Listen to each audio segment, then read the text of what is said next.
Spin City.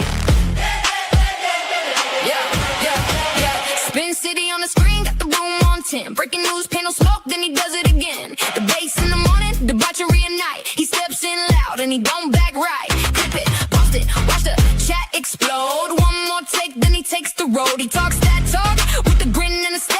The other side's talking, he already there. Hold up, here he comes. Hands in the air, let the verdict come. No more hush, no more shade. Spin City live and the whole place sways. Spin City, Spin City. He don't play it safe. Spin City, bringing fire to the face. MAGA on the mic, and he says what he means. Spin City, shaking up the scene. Panels in a circle, everybody wants a turn. He leans in hard, let the hot takes burn. Protest on the ticker, riot in the thread. He talks over the chaos with a raised up head. Yell a little louder, make the point land clean. Cut through the noise like a headline machine. If they come for the room, he comes right back. One more clash and the whole beat snaps. Hold up, here he comes. Hands in the air, let the verdict come. No more hush, no more shade. Spin City live and the whole place sways. Spin City, Spin City. He don't play it safe. Spin City, bringing fire to the face.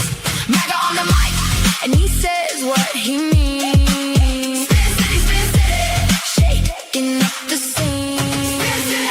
When the mics get hot and the comments fly, he laughs at the noise and he calls it live. One more round, let the sparks go wide. Spin City standing on the right side. Spin City, Spin City. He don't play it safe. Spin City, bringing fire to the face. MAGA on the mic, and he says what he means. Spin City, shaking up the scene.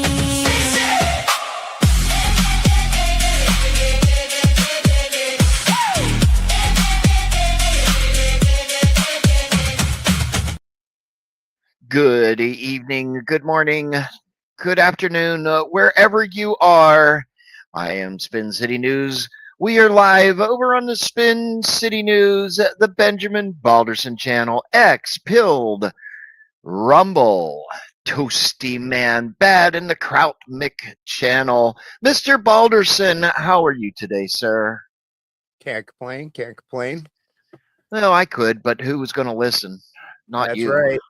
You know, Right. we've got a hot topic. We've got a hot topic tonight. Mr. Balderson wants to talk about the Carmelo Anthony verdict and if it is fair.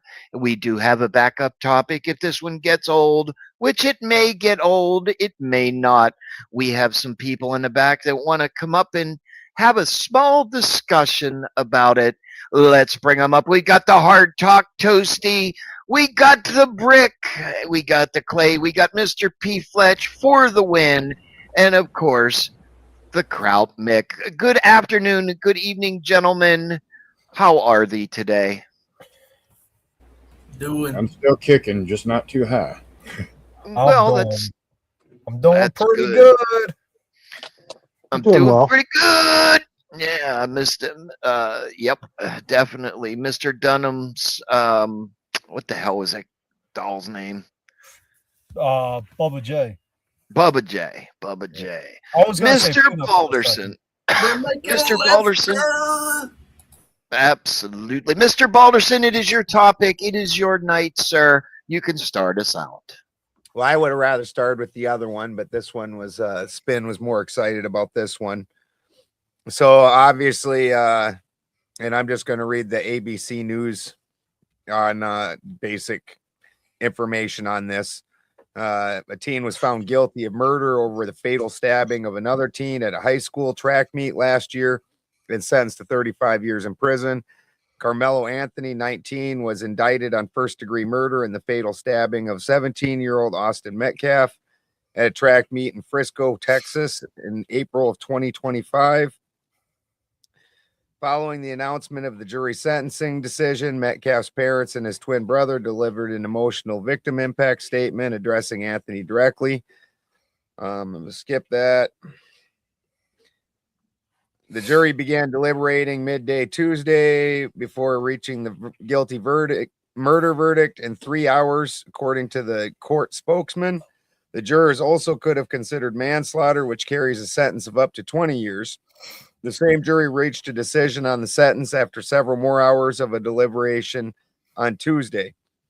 After being remanded to custody of the sheriff's office, Anthony could be seen crying when he returned to the court for the punishment phase, according to ABC Dallas affiliate WFAA, which was in the courtroom for the trial.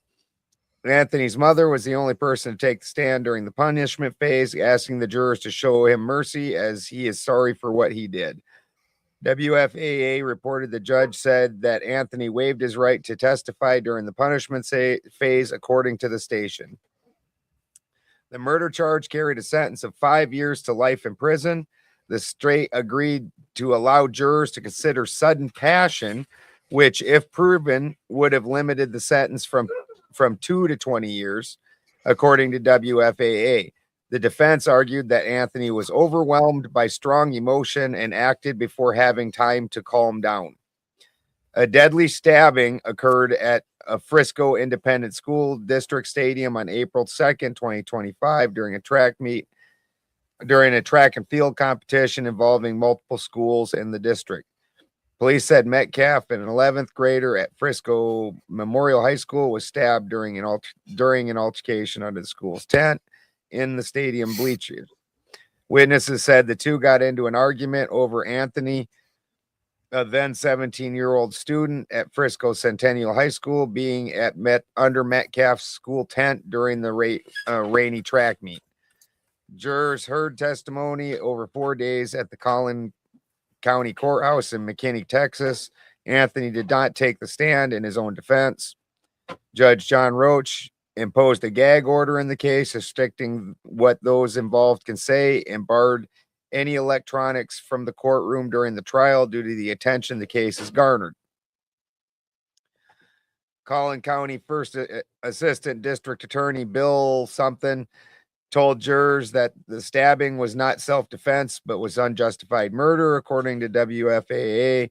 In closing argument on Tuesday, that guy claimed that Anthony provoked Metcalf, questioned why the defendant didn't walk away, and called the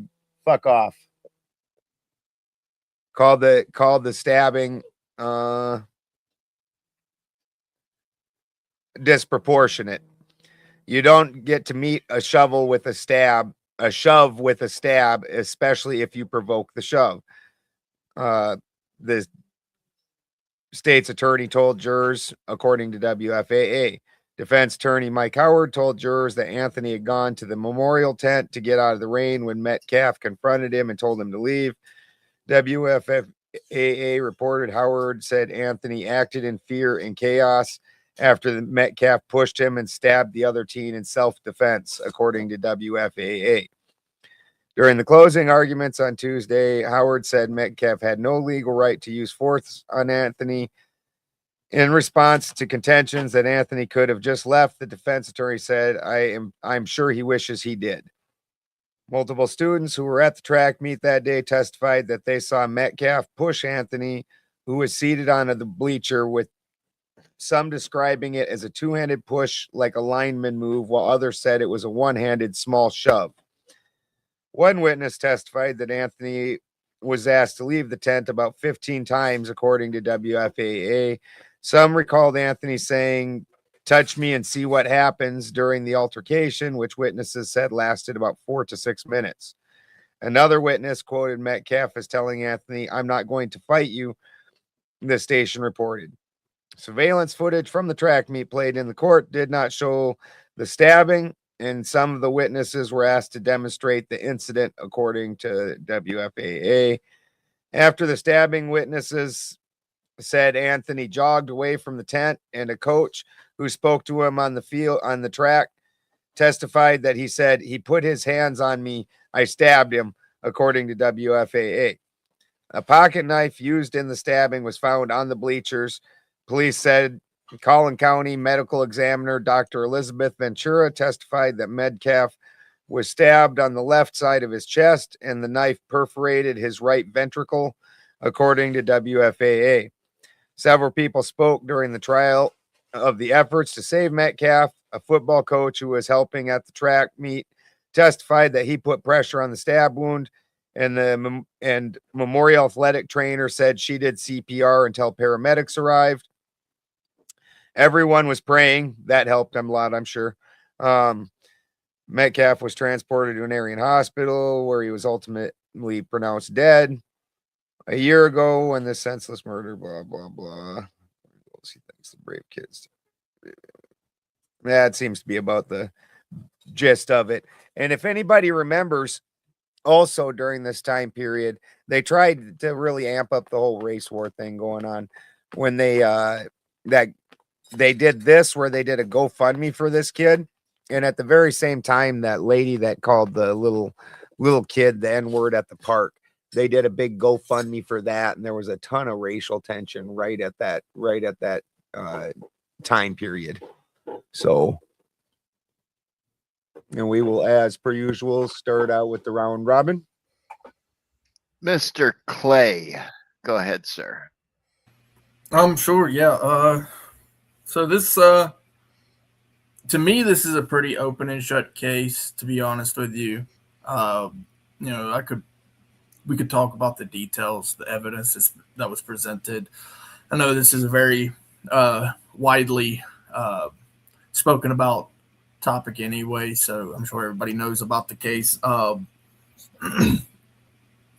Is 35 years just kind of is going to be the topic, really, or is the guilty verdict just? Ultimately, I think that it is. I believe that it is. From my understanding, 5 to 99 was the sentencing guideline. 35 years seems, like about a third of what the max was. And of course, the minimum being 5, even if a minimum was considered, I'm sure that the jury took a lot of factors into consideration. The evidence presented did show that Carmelo Anthony did enter into an area where he was not supposed to be. He provoked an altercation and then used a deadly weapon to what he claimed was, or from the defensive stance, defend himself, where that was found not accurate, considering the factors that occurred. And so when you actually examine it the way that the jury did, I'm sure that 35 years was a very appropriate sentence.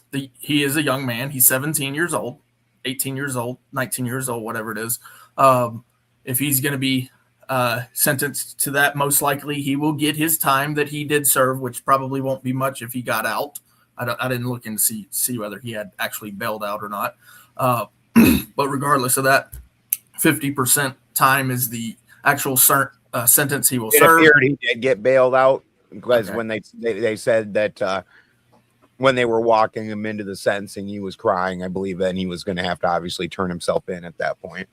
Right. Which I'm glad he did, because unfortunately, if he would have ran, there would be harsher sentences and other crimes to consider, as well as the possibility of other things could happen to him. So he made the wise decision in that instance, in my opinion. But if he's looking at that 50%, he'll probably get out 35, 36, 37, depending on his good time. That's usually for the non-violent offenders. Violent is typically 80%. Well, I don't know about Texas, because I was looking at Texas. It said 50%. So each state is different. I know Florida is 85%. So, yeah, you do 85% of your time in Florida. So don't screw up in Florida. But I was looking it up. It said 50%. So hopefully, when he gets out, because eventually he will be eligible for parole, he will have considered his, things he's done in life, and maybe he'll do some things in there to keep himself out of trouble and stay out of trouble. I don't think that there's like rehabilitation, like that kind of thing necessary, right? Because from my understanding, the young man was doing good at school. He had a couple of jobs even.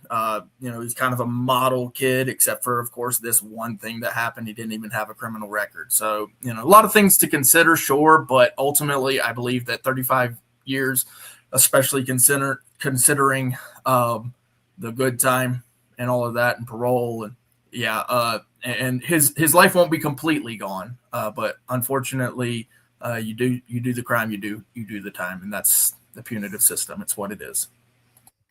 So I looked it up real quick and while Clay was finishing, he is correct. It's 50%, but the caveat that they put on the violent offenders is there is no good time credits for violent crime parole.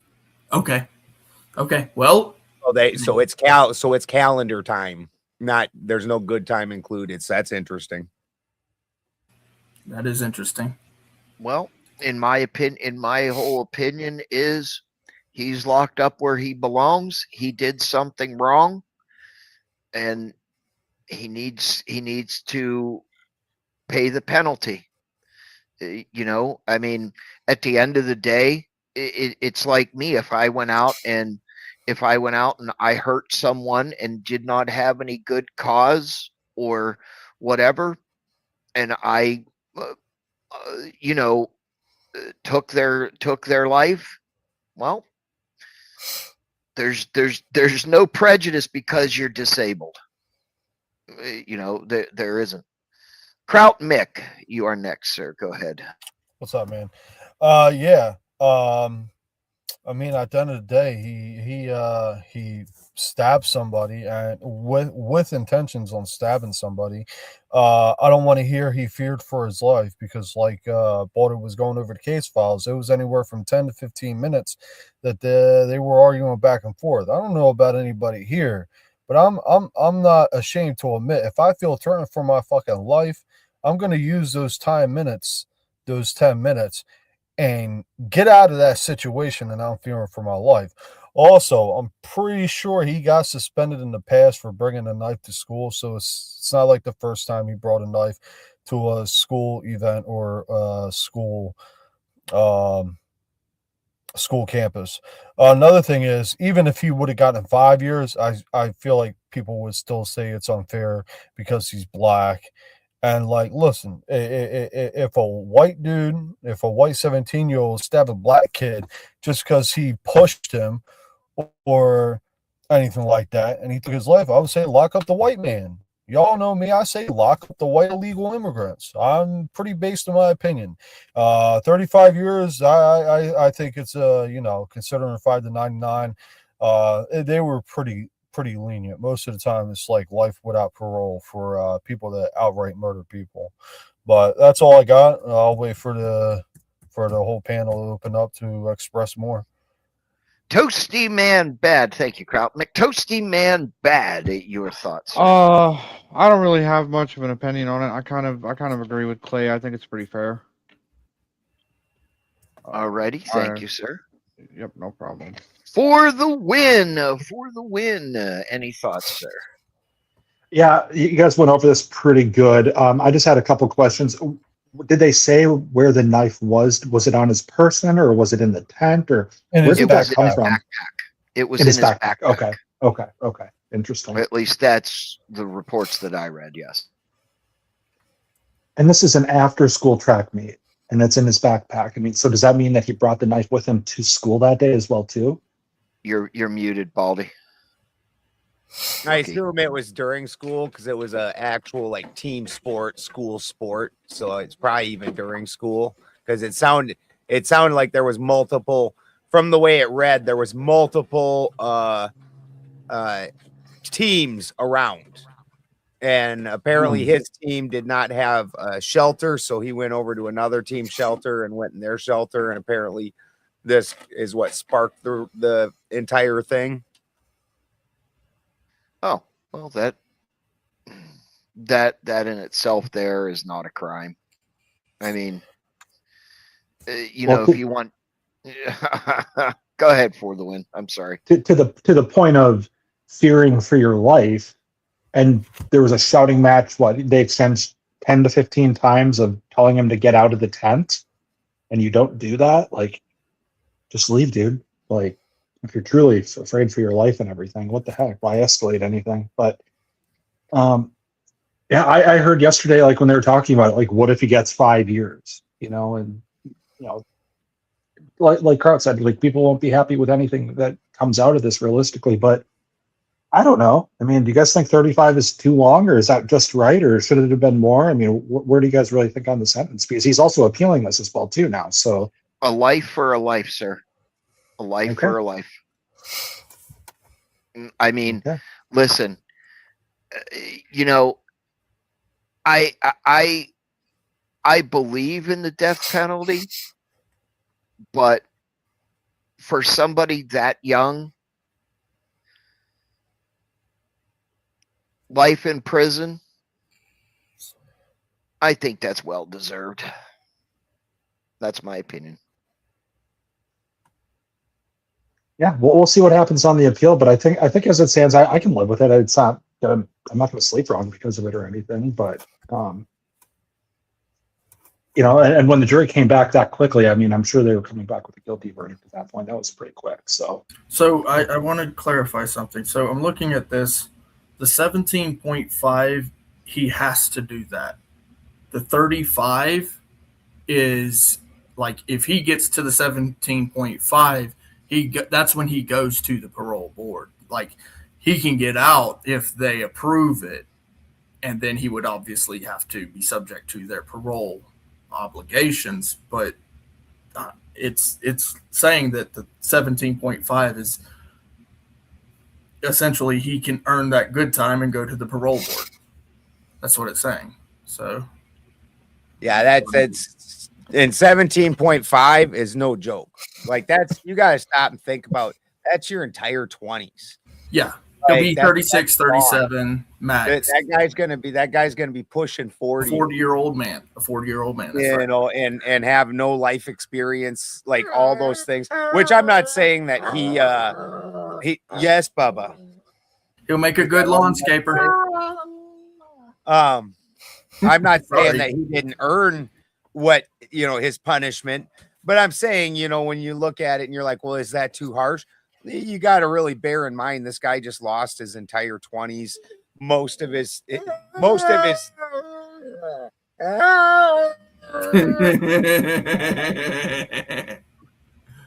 Bubba's got a lot to say about this subject. not his 20s, no. How many dogs and cats do you have, Boulder? Too many. I Six. have I got none. I ate them all. 6 dogs, and You I must don't know. be Chinese. If I was Chinese, I'd have a lot less. No, somebody said they have none. They ate their cats, so I said you must be Right. Chinese. Exactly. He would Yeah. He currently have 0 cats. But you just bear in mind that the guy's gonna lose basically all of his fucking like most of us when we hit 40, you're already an established person. You're probably married with kids, or at least have been married with kids, own a home, things like that. Them young stupid things that you were doing, which again, this kid deserves the sentence he got for sure. I'm not trying to talk that out, but I'm saying when you're looking at locked away for life, when you're 17, you're pretty fucking dumb and fucking lose your entire life, in prison for it. That seems, and I'm actually very much with Clay on his mentality on this. If they aren't fit for society, then we should just be getting rid of them. And if you don't got the gut to do that, well, maybe maybe why are you saying they should be locked up for life? Because literally, what's the point of them just living in prison forever? Thank you, Balderson. Heath Fletch, you are the last panelist up here right now. Your thoughts on this, sir, please. I'm always the last in line. But anyway, I think that justice was carried out. However, I do have a few questions relating to the people that are calling for revenge and more bloodshed. Who's paying those people if they are paid?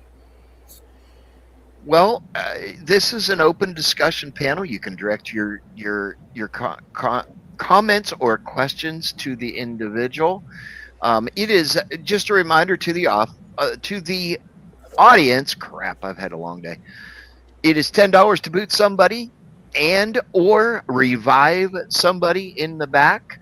It is also, women are non-bootable, and $50 to kick them off or someone off the panel for the night. The only people that are unbootable are women, Mr. Balderson, and myself. Gentlemen, back to you. Well, the thing is, the reason I asked that question is a lot of that USAID money, that slush fund money, was counted up but not accounted for, correct? So Yeah, what it was spent on after it was given out was not, there wasn't really necessarily any accounting for a lot of that. Okay. So who's to say that wasn't swirled away in a separate little hidden fund somewhere just for a rainy day occasion to, I don't know, pay some protesters to start some shit so that way they can further divide the country? Any thoughts? Yeah, I agree with that.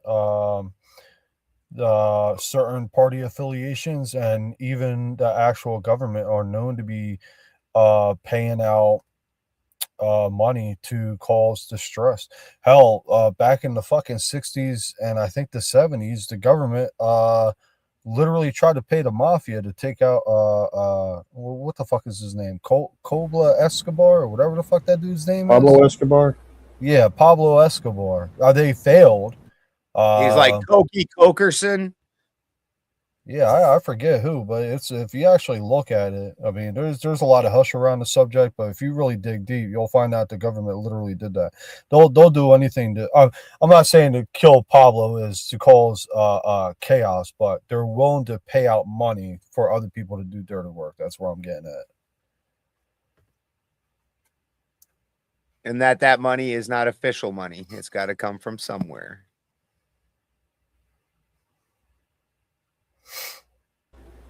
That's true.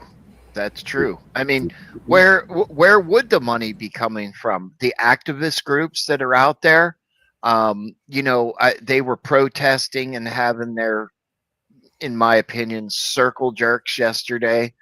I'm sure it's going on today. They're saying that the county where this happened, all of law enforcement are racist, and there is no justice for black people. We are oppressed in this town, in this county. We can't do anything. We get the maximum penalty for everything. I'm just sitting there like, here comes the stupidity. Oh, that's crazy, because he didn't get it. He didn't get the maximum penalty. 99 years is the maximum penalty for that, right? And I'm sure that they could have tacked on other charges, as they always do, right? I mean, carrying of the deadly weapon is a crime. Especially on school grounds. Harassing and assaulting and battering are crimes, right? So there's multiple crimes here where it seems that the DA only focused on one specific thing, which in my experience is very rare. As far as initial charges, right? So usually they'll weed them down through the process. They'll say, okay, we're going to get rid of that. We're going to get rid of that. But initially they end up charging with a whole slew of things. Where initially with his case, they essentially just focused on the underlying. Most likely because it was so oversaw by the media. If they tried doing their normal tactic of stacking charges, then that immediately would have been called out by the media. Exactly. And but then, of course, go ahead. No, I was going to say, I want to add to Boulder's point for a second real quick. I have sympathy for Carmelo Anthony. And also, I don't think he stabbed a dude because he was white. There's no evidence to just suggest this was racially motivated. It may have been, but I can't judge the dude and say he stabbed him because he was white.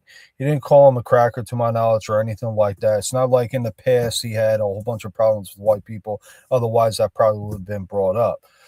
But he did make a poor decision, and I have sympathy for the next, whatever it is. 35 is the most. So I'll say 35 years of his life. But my sympathy for the family that lost their son, brother, and nephew outweighs my sympathy for Carmelo. Oh, 100% agree. I'm just saying when you're considering giving him who was only 17 a stiffer sentence, understand that they've already basically taken away his entire youth. He might be institutionalized and everything. I understand that point. Hopefully he makes the time. Hopefully he gets a degree or something like that. He spends the time, the best he can to better himself. Like, it's a shitty situation no matter what. Well, I'll tell you, the programs are available. And for someone in his situation, there would be a lot of focus on driving him, encouraging him into those programs. A lot of times you go in there for lesser charges, they don't give a damn. They're not gonna care whether you go into the programs or not. They're gonna send you over to minimum security, maybe a work camp or something. They're just not gonna care. But a lot of times the higher crimes, the higher sentences, they do put a lot of focus into those guys and try to, through the different programs, rehabilitate or make sure that they don't essentially just go crazy or get institutionalized. So the programs are available. I agree. I hope he focuses to some degree. He's going into the violent side of prison, which a lot of times doesn't have near as many programs because those guys are kept under lock and key a lot more than in America, we have at least 40% of inmates in general that are nonviolent, and that makes up your minimum and your things like that. And they're trying to incorporate them back into society, and they give them a lot of your minimum and medium security prisons. But I would guess because he did they gave him the option of giving him manslaughter instead, and they're like, no, this dude's a murderer. This dude straight up murdered the dude, and so I think that he's probably going to end up in one of the higher security prisons where that absolutely, and he won't be eligible for some of those programs immediately. Obviously, he'll be doing some time before he actually ends up being able to even be eligible for some of that stuff. Yeah, which is hard. He gets down, when he gets down to it though, and they start dropping his security clearance down. That's when they'll start focusing on him and doing the reentry stuff and all that. Which assuming that he has good behavior, which he probably won't for at least the first couple of years. The first couple of years, he's probably just going to be angry and rebellious, which is pretty common. It's unfortunate. It's true. But if he shapes himself up after that, and then spends like a good 10 years acting right, then he probably is going to be able to advance himself. Hey, Balder, can I address something that was just said in the chat? Yeah, go for it. Goofy and Mickey said they should hold their parents accountable too. I disagree with that. The dude was 17. Now I don't know. That's an entire subject in and of itself. He was a minor. He was a minor. Technically, he's a minor unless they certify him as an adult. Yep. If it would have been a pistol in his backpack, they would have done the same thing to the parents. They went after them. So, yeah. Well, they did charge him as an adult, didn't he? Like I've got to assume so. Yeah. I mean, no, I don't think they didn't. I don't think they did because if he was an adult, he would have been up for the death penalty at that point. Yeah, but at the same time, if we say the parents are morally responsible for a 17-year-old, and then magically when they're 18 or not, I mean, I think maybe you could talk about a 9 or 10-year-old bringing a knife and stabbing somebody. Like, where are your parents, bro? Like, Carmelo was 19. Okay. Carmelo was No, he's 17. 19 now. He was 17 when the right incident when it happened. and happened. Yeah, charged he was as a 17 when it child. happened. Charged as a child too. I just looked it up. So No, 17. he was charged as it a child. says he was charged as an adult on mine. Really? Under Texas Says law, no harm- defendants actually under Texas law, defendants age 17 and older are automatically prosecuted as adults. Oh, okay. So he was. It wasn't needed to up it. Yeah, there was no need to actually even look into that. That was automatic at 17. You are considered an adult, and I think it's insane to try and charge parents, because I gotta tell you what, even myself, I did lots of shit my parents certainly didn't want me to do. That's just life. They've taken away a lot of the power of the parents, where if you tried keeping your kid locked up in the house all the time because they're misbehaving, you'd get fucking in trouble for that. If you try spanking them for misbehaving, you're gonna get in trouble for that. Like, they leave you no real options besides institutionalization in these situations.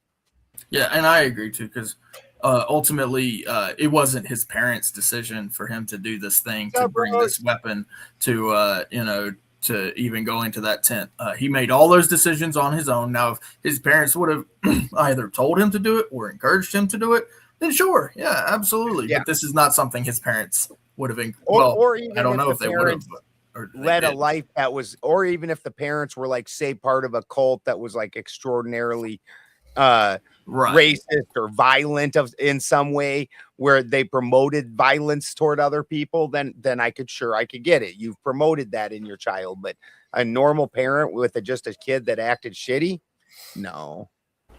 Okay, Carmelo had both parents in the home, right? I do believe so. Okay. That's what I read a couple places.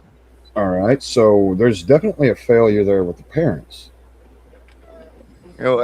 I don't know how you could categorically say that.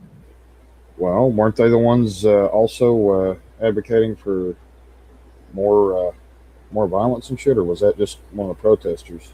I thought it was. I presume that was one of the protesters. The articles I read said the parents advocated for him to get lesser time because he was sorry for what he did, but I haven't seen where they said that there should be more violence. Okay, all right.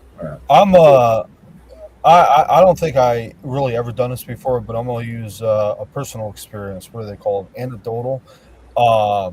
Basically, I was raised by my stepfather and my mother. I've known my stepfather since he was 4, or since I was 4, and my brother too. Now, my brother had every chance in the book. He had the love and the resources that my stepfather and mother provided both of us, and he chose to go a different route, to where he lost a lot of years of his life for the dumb shit that he did. And our parents were there for both of us. I chose to embrace their wisdom and love and the resources they gave us. He chose to go the opposite way. So at a certain point, you can't really blame the parents.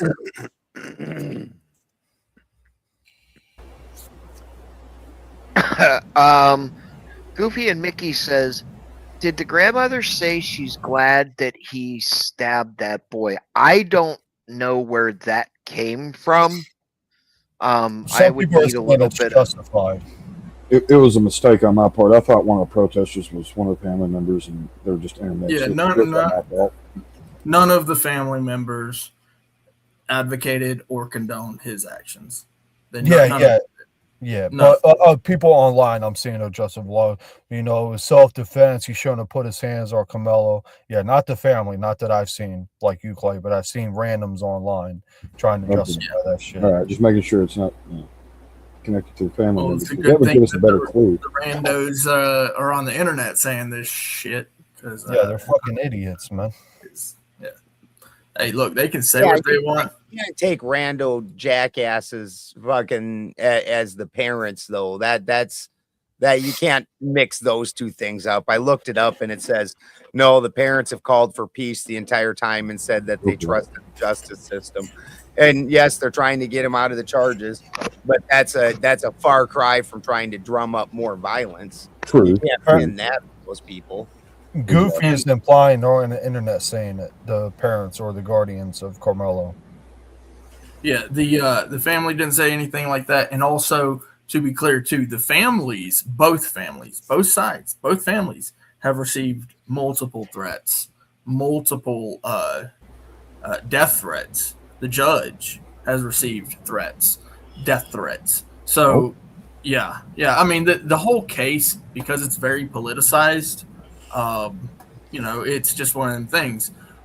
So, like, just imagine either one of these families sitting there having to deal with losing their son, because they both did. This is not one of those situations where one family lost their son. No, both families lose their son.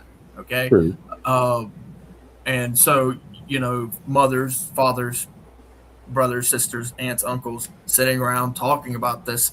They're not interested in, taking violent action against people. I mean, it's, the Hatfield and McCoy days are gone, right? For the most part. Like, yeah, sometimes people get like that, but I mean, like, people know that story. They know it very well.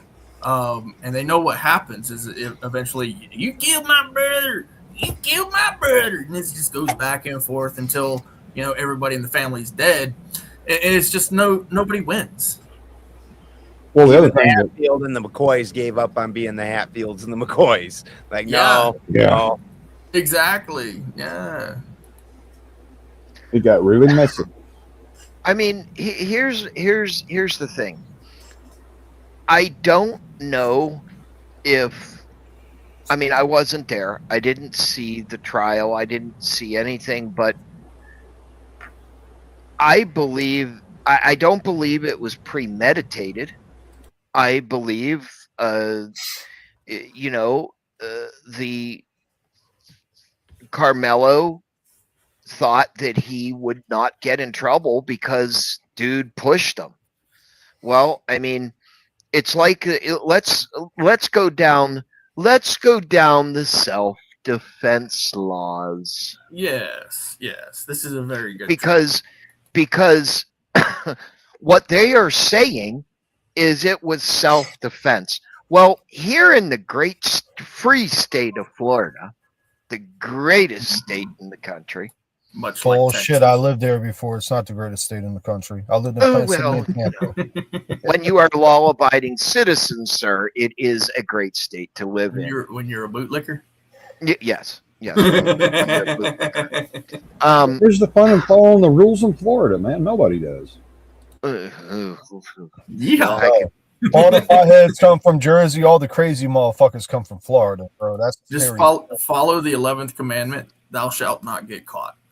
Yeah, thou shalt not get caught. Yep. Yeah, that was the hidden one. Well, here's what I'm saying. In Florida, we have the castle doctrine or the stand your ground law, right? Much like commonly Texas. known as the stand your ground. Correct.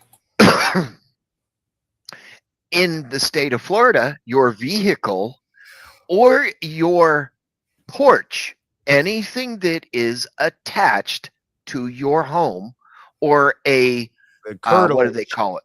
Curtilage. Yeah, An the extension curtilage. Yeah, it's an extension of your home. Just So like- if you come on just my like- property, Well, it's just like if you're holding an object, it's also an extension of you. exactly. So if I beat your ass with a club, it's an extension of me. It is. I commonly say people need TikTok brain reset. And if you are on the Discord, you will see how I reset TikTok brains. Anyway, moving on. It's funny. Anyway, Yes. the castle doctrine in Florida is very specific. If you bring a club to a pew fight and you use said pew, you are not covered under the castle doctrine. The Castle Doctrine, the Castle Doctrine states, or the stand your ground law states, use likewise force, not Proportion. unnecessary force. Correct. Equal or lesser force. So dude pushed him. The other dude should have just pushed him back. And God forbid if he fell and, cracked his head off the table and was unalived. At that point, I could see the Castle Doctrine protection. Ooh, yes, indeed. Because at that point, he is using the same amount. It's fisticuffs, right? Yes, Fisticuffs fisticuffs. versus a deadly weapon. Correct. Now, some could argue a knife is not a deadly weapon. I heard that in the last 24 hours. What the fuck? Well, let me tell you something, you dumbass motherfucker. Well, when the guy dies from getting stabbed with it, that seems a really weird defense. I was just ready to say a knife can be used as a deadly weapon. Certain individuals, their hands can be registered as deadly weapons and no longer fisticuffs. Chuck Norris died. Yeah, he's thankfully. the only one, huh? He didn't really die. He He's just about the only one that I know. No, he's of. just in hell kicking Satan's ass right now. Yeah, he didn't Yeah, die. yeah. He just retired from life. That's all he did. Yeah, he just just retired from life. yeah, I'm done with this. Well, here's the thing. I mean, could you say using a salty old fart over on Pilled says you can die from a frickin' splinter, idiot? Well, yeah, you could. So it's up infection and shit. Yeah. And bad bugs will get in there. Fuck yeah. Not a good I time. mean, basically, anytime you bring weapons into it, you're stepping up the game. Like in Yes, absolutely. in South Dakota, Escalation. where I'm from, the two things that move it from simple assault to aggravated assault is either using weapons or kicking a person while they're down. Like if it's just fisticuffs, you're just getting take the simple fun out of assault. it. You're gonna just do the weekend in jail. Get a long Right. nap. I mean, Yeah. It's still a violent charge, by the way. I mean, if you take a natural face and you make it a moose face, is that self-defense? Transfiguration? Yeah, why not? Could be. Why not? I don't. I mean, what you mean? I'm at a loss. Yeah, nobody's Okay. catching the reference. good. That's perfect. Yeah. That's good. Can I ask why Kraut's over at Santa's house? Man, that motherfucker owes me a bike, man. I've been staying there like the last 3 streams. I'm waiting for his ass to get home. He's been waiting for that 10 speed since he was 9 years old, damn it. Bro, man, Exactly. the Huffy, man. Give me Fuck my man, fucking bro. Huffy. There you go. Out. Tell him. Fucking What mongoose. don't you? What you want to know why? You want to know why Santa's not home right now? He's out discovering that the moon is real. He's going to be disappointed. He brought a whole bunch of crackers with him. He was expecting. And that the earth is round, sir. Yeah, he's slowly finding this out. Rudolph said, "You're too fucking old and too fucking heavy. I'm done with your ass." And just saying. Yeah, I can't wait for the till win, he I comes got a laptop today, so it's crazy. Like my whole fucking format's changed compared to my cell phone. Like I can look at the chats and look at you ugly motherfuckers at the same time. You mean? Hey, Listen, Kraut. You mean your EBT came in? Yeah, man. Some states don't require the wording for what you purchase, just the price of. And Did that's you a fucking did you fact. did you go out and try to buy your buffet today with EBT? I just asking. Yeah, well, I traded my EBT card in for cash. That's what I did.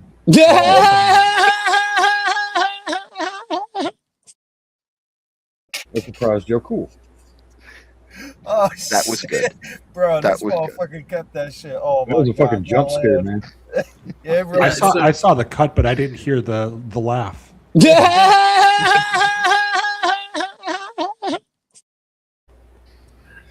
Just for you, Oh, for man. Kraut, do this. Just search out any image that you like on Google, copy, paste, put it into a file folder, and upload that into StreamYard, bro. Just do it for us so we don't have to see Santa's house. Fuck Santa's house. Hey, I got a question real quick on the subject. If I minimize a StreamYard to pull up like another app to look up like statistics or some shit like that, will it close the StreamYard? I should be fine. No, okay. Yeah, you just open another tab or window. Yeah. Oh, okay. We'll still see your face while you're making weird faces and talking while you're reading with your lips. We'll see all that shit. No, I'll make sure I close my camera off before I do that shit. It's really fun when you go into another StreamYard altogether and do somebody else's show while you're doing this show. Fuck you, fuck you, fuck you, and especially fuck you. You're already know how to. That's great. Yeah. I think StreamYard by itself is relatively easy. It's connecting everything together, and the only thing I need to learn how to do is what Clay suggested is finding pictures and put them as my backdrop or something. Bro, I got like 100 pictures ready to go at any time. I do too. I have a lot of these, and by the way, if you'd like to donate, and support the stream, we do have a sponsor of the stream tonight, folks. Tired of your wheelchair falling apart at the worst moments? With the power of Flex Seal, those worries are over. So, we need to buy. I need to buy some more Flex Seal. You're gonna build a boat, ain't you, sir? You're gonna build a boat, aren't you? Yes. Speaking of boats, speaking of boats, I got one that Mr. Balderson loves. Help! Look out, the gators! Get back, you overgrown lizards! Whoa, a snapping turtle! Duck and cover! Here come the piranhas! Spin City activate! We did it! We're still alive! Mr. Balderson loves that one. Boat building's fun, but it's a lot of fucking work. So you want to pull up a clip of Thomas Massey and what he said in front of the Senate? Can you do that? Because this isn't working correctly. Because I don't have my other fucking computer. Or I would have loved to. How's that, Clay? Yeah. Now you're gonna kiss. Now wait a minute. No, fuck. Now you got to turn around and kiss the wall, bitch. Just remember that. Yeah, bricks is good, but it's still not like you can literally just search out an image that you like, copy paste it. I was trying to do that. I was trying to find I found multiple pictures of like the German and Irish flag, but all the shit I found, they kept wanting me to pay for that. I'm too cheap for that. I just spent Listen. Send me in Discord what you want right now, and within 5 minutes, I'll have something back for you. Yeah. All right. How's that? It's literally just copy paste image, bro. Mm-hmm. You're not supposed to buy this shit. Not Like legal advice. $500 or something. All you gotta do is right click. You know Google Images? Yeah. Yeah, go to the images, copy paste.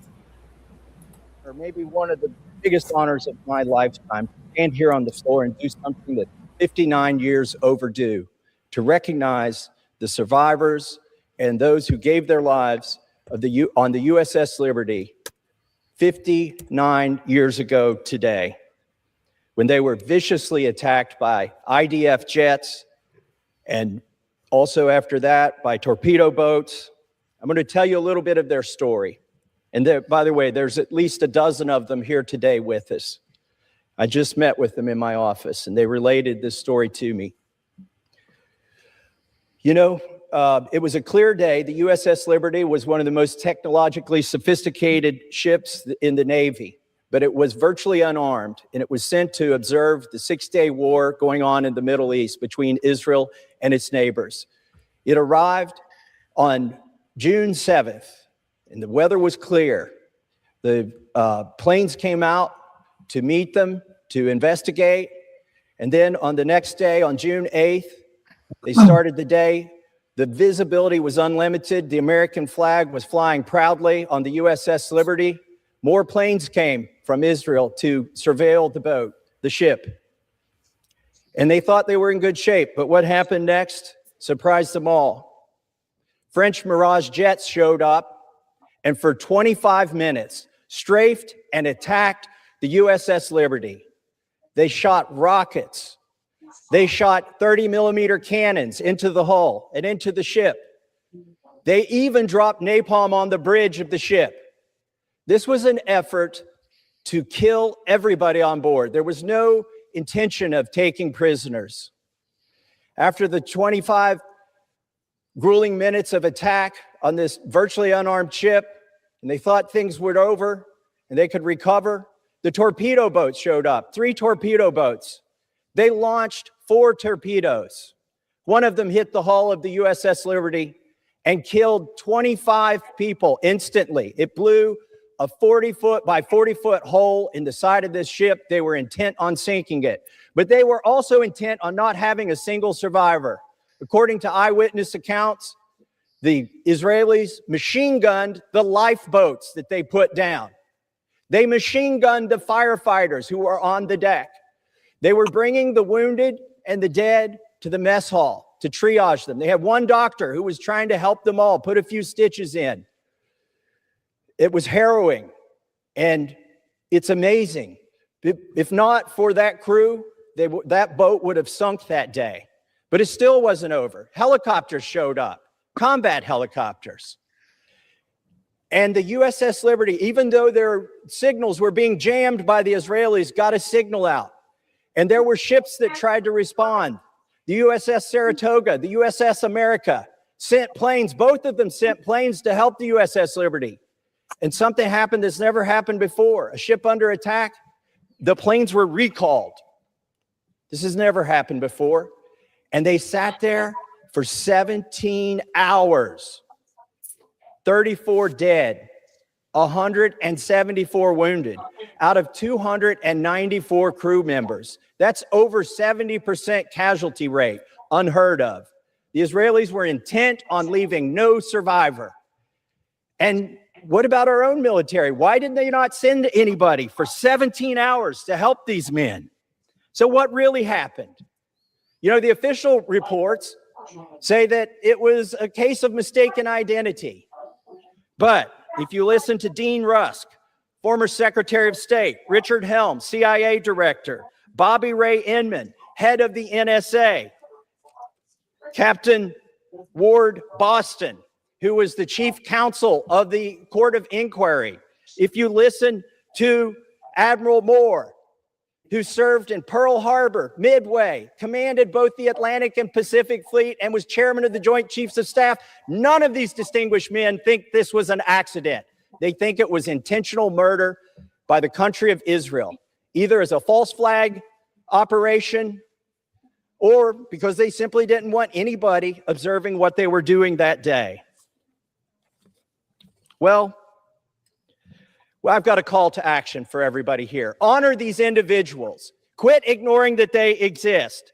Go to their website, ussliberty.org. Support them. And while they're still alive, they need closure. Let's give them closure. Let's have an investigation. Let's pass a resolution honoring them. It's long overdue. And then they can have their justice. With that, I yield back. And I ask unanimous consent to enter into the record the declaration of Ward Boston declaring that the only...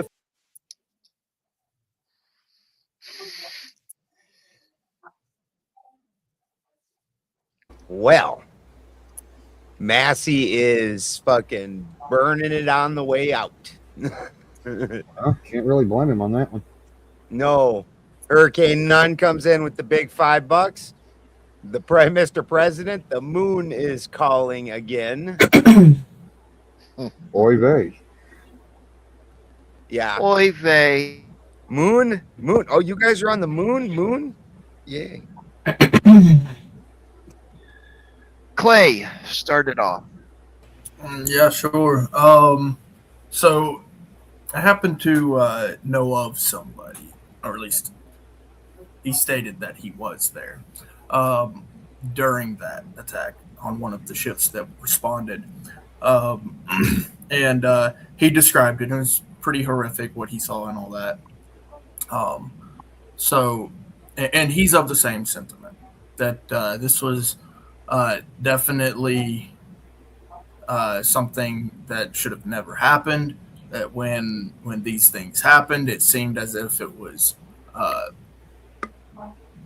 almost like a false flag operation, or the idea that they just didn't want to have the rest of the world watching. It's a very interesting thing to see someone like Massey coming out and speaking out about it. It's a rare occurrence for someone in a high position of power to speak so heavily, strongly about what is definitely a travesty against what should be and should have been a strong ally in the time of, as well as years prior. I mean, it's kind of hard to speak on. Like, how do you even justify with friends like these? Who needs enemies? Yeah. Our strongest ally, everyone. Not Australia, not South Korea, not the people who fought with us in every war we've been in. Well, and it'd be one thing if it was friendly fire happens, you're like, and then you figure it out and you stop. Like from Massey's description, they sent wave after wave. They sent 5 waves. They sent 5 waves. They dropped napalm and strafed machine gun fire and missiles. And the ship identified itself as a U.S. ship before the wave started. They knew who they were attacking, and they did not care. It was because it was a U.S. ship capable of spying and looking in on the communications to make sure that they weren't doing war crimes and evil shit. That's why they attacked it. To find out those who rule you, find out those you can't question. And I'll leave that at that before we go into TOS. Voltaire. It's about time that our government and people are asking. It sucks that Massey lost his election. Well, yeah, APAC and friends throwing $40 million at a fucking local election might stir up some sentiment. Nova Star, you got popped in. I like just keeping it. I'm catching up what's going on, actually. I just watched the video of Thomas Massey describing the USS Liberty incident and the fact that there's not been any real inquiries into it or anybody held accountable. Yeah, that nobody was ever held accountable, and he laid out the facts of the story where it's 17 hours. This ship, they sent 5 waves of attack where they shot the ship. They dropped napalm on the ship. They torpedoed the ship. When they started cutting out with lifeboats, they circled around helicopters and machine gunned the lifeboats. U.S. ship. There was 2 U.S. ships that got the message, though their signals were being jammed, and sent planes to come help, and those planes got turned back. Are you on the right mic now? Really? Yeah. Huh? Sorry, you're not on the right mic. I don't think you are. I'm not? Okay, hold on. It's got a bunch I apologize. I was wrong. It was 2 distinct separate waves, but it was like 5 different attacks they did. And it was, the first wave was air, Mirage 3 and Super Mystère jets conducted multiple strafing runs and bombed the ship with napalm, killing 9 servicemen initially. Second wave was C, approximately 45 minutes after the air raid began. Israeli torpedo boats firing machine guns and torpedoes at the damaged vessel. The entire engagement lasted about 2 hours from the initial jet sighting to the cessation of fire. The Israelis believed the ship was sinking. Casualties was 34 dead and 171 injuries among the American. 70% casualty rate on the ship. Yeah. Survivors and some officials contend the ship was clearly marked with a large American flag during both waves, though Israel maintains the attack was a case of mistaken identity. but they had radio communication, and the ship identified itself as soon as they started firing on it. And what was the reason they turned back for aid for these guys? Nobody knows. Yeah, nobody knows.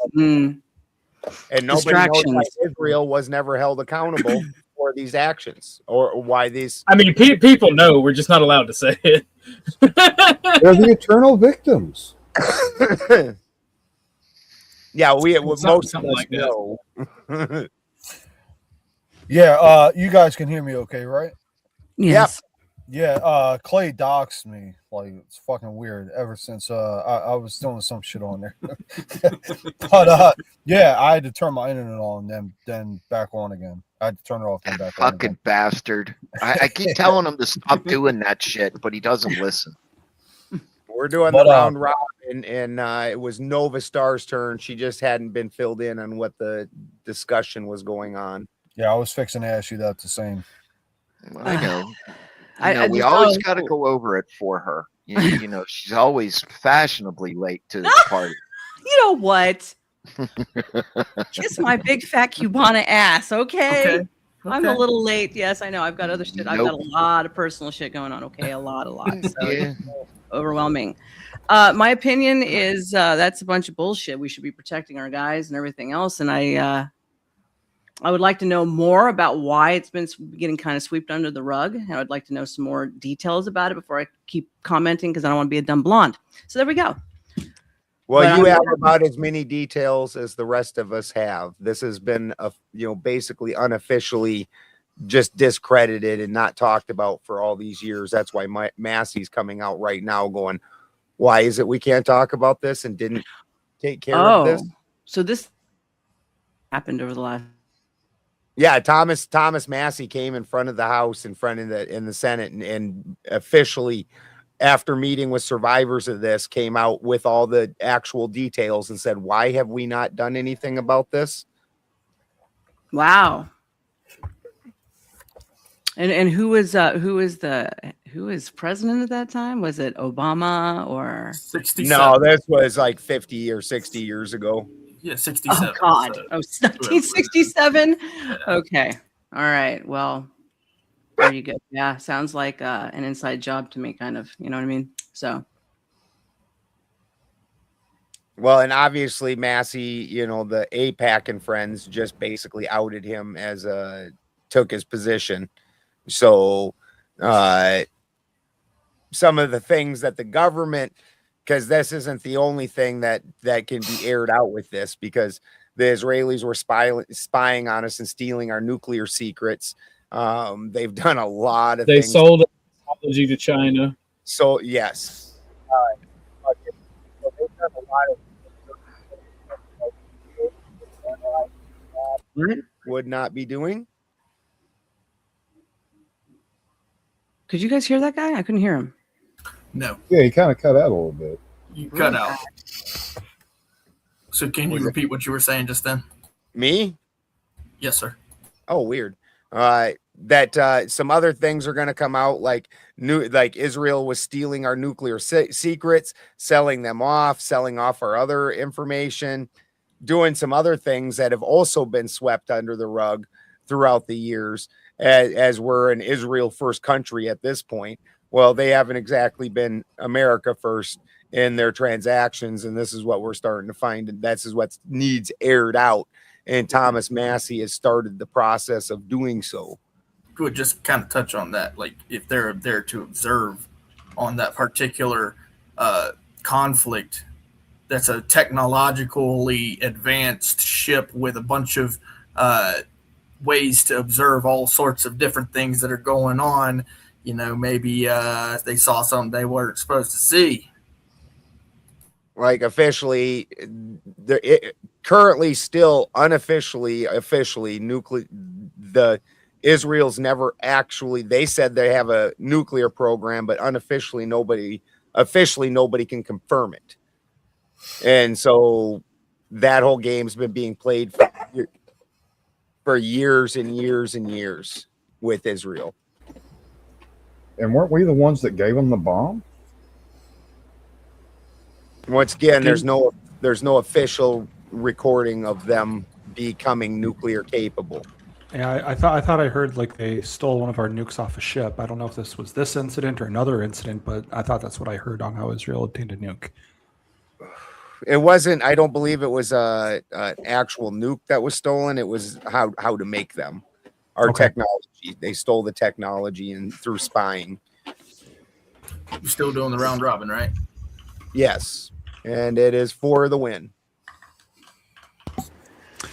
Well, I'm going to have to agree with Clay. I think this is a false flag back in the day. I don't trust our government. I mean, I don't think we ever really always fully trust our government with anything. But with Massey, of all people, to come out with this, I think that's an interesting thing for the WHO.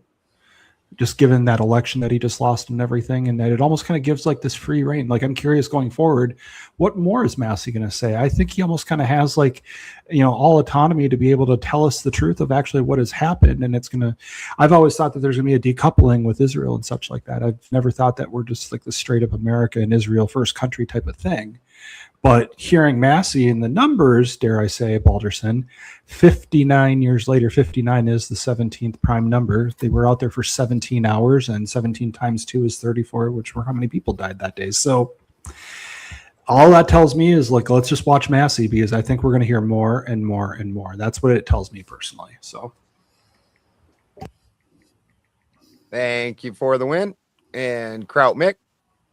Real quick, do you mind going over exactly what happened? That's when Clay doxed me, so I wasn't able to get the full picture.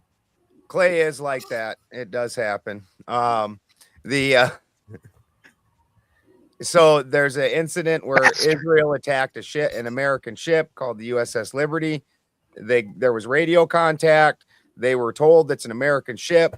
They still bombed it, shot it, did strafing runs, dropped napalm on it. When that was all done, they thought there was going to be a break. Nope. They were just sending in torpedo boats and helicopters. So they torpedoed the ship. When the guys got off of it and jumped into lifeboats, they went around and machine gun fired the lifeboats. It had a 70% casualty on this event. For 17 hours, they sat out by themselves. There was planes that were dispatched from other carriers in the area to come help them. Those planes were turned back, and nobody knows why. And did Israel confirm that they did this, or is this some... They said that it was a mistaken identity, even though the U.S. flag was distinctly flown on the ship and radio contact was made telling them that this was a U.S. ship. So, but they maintain it was a mistaken identity, and the entire incident was swept under the rug and basically hidden from the public for all these years. Oh shit! Oh yeah.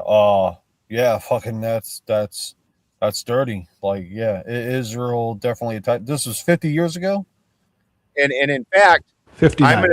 I'm gonna play a little game, and I don't know that this is a fact, but I'm almost gonna guess that if you looked up the ADL, USS Liberty is probably on the anti-Semitic list, where even saying that word is considered anti-Semitic. You would be right. 50 points for Gryffindor. Yeah, wouldn't want them to have accountability for nothing. Don't talk about it. Freaking yeah, that's a cop-out excuse from Israel if they did that. I imagine they did that because was that around the time that what was it? Hamas overthrew their bishop or whatever the hell that guy is called. I forget. Does that have is that the same timeline? Like they had a dictator. You thinking of Shah? Yeah. Is that around the same time? That was 70s, I believe. That was either the 50s or the 70s. Correct? This was during the 6-Day War. Yeah, I don't know. Yeah. That's It was a U.S. monitoring ship. It was capable of spying, and it was spying on Israel because it was making sure that they weren't committing war crimes.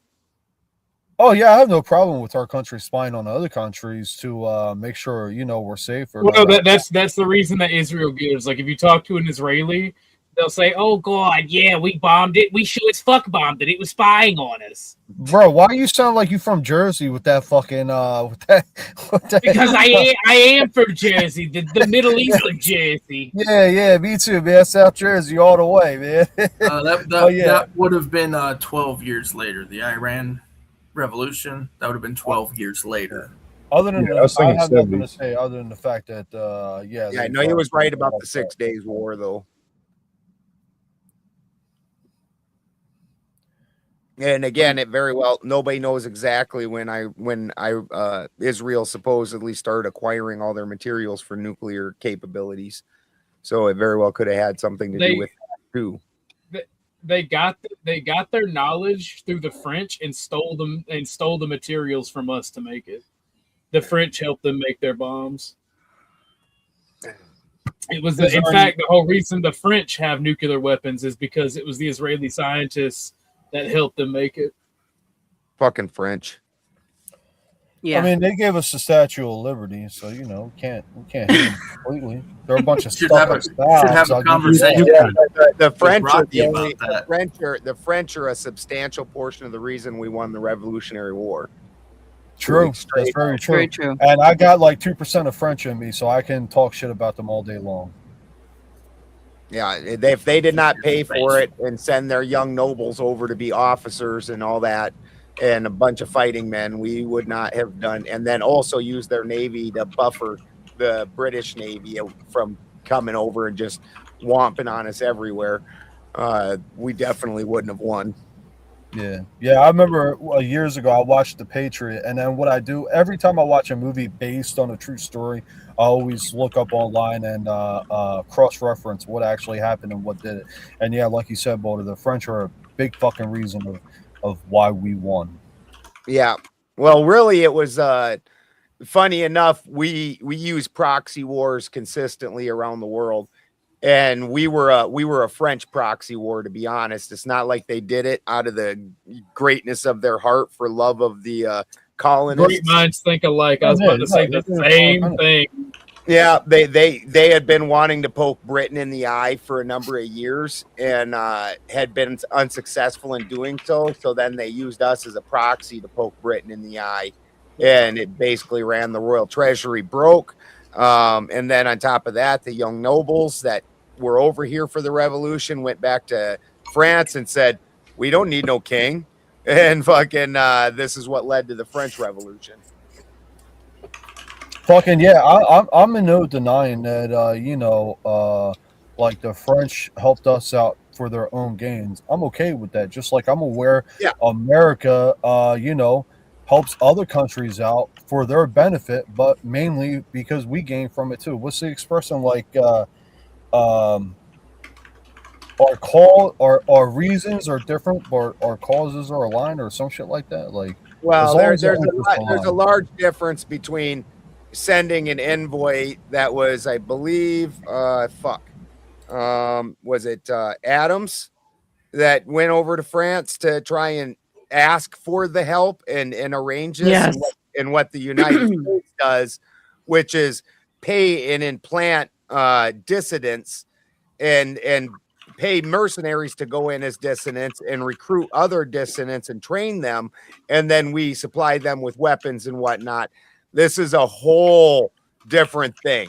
One thing they agreed to help us in this overthrowing for their own reasons, and what America's doing in its proxy wars is taking smaller states and overthrowing their governments in order to get what we want through mercenaries.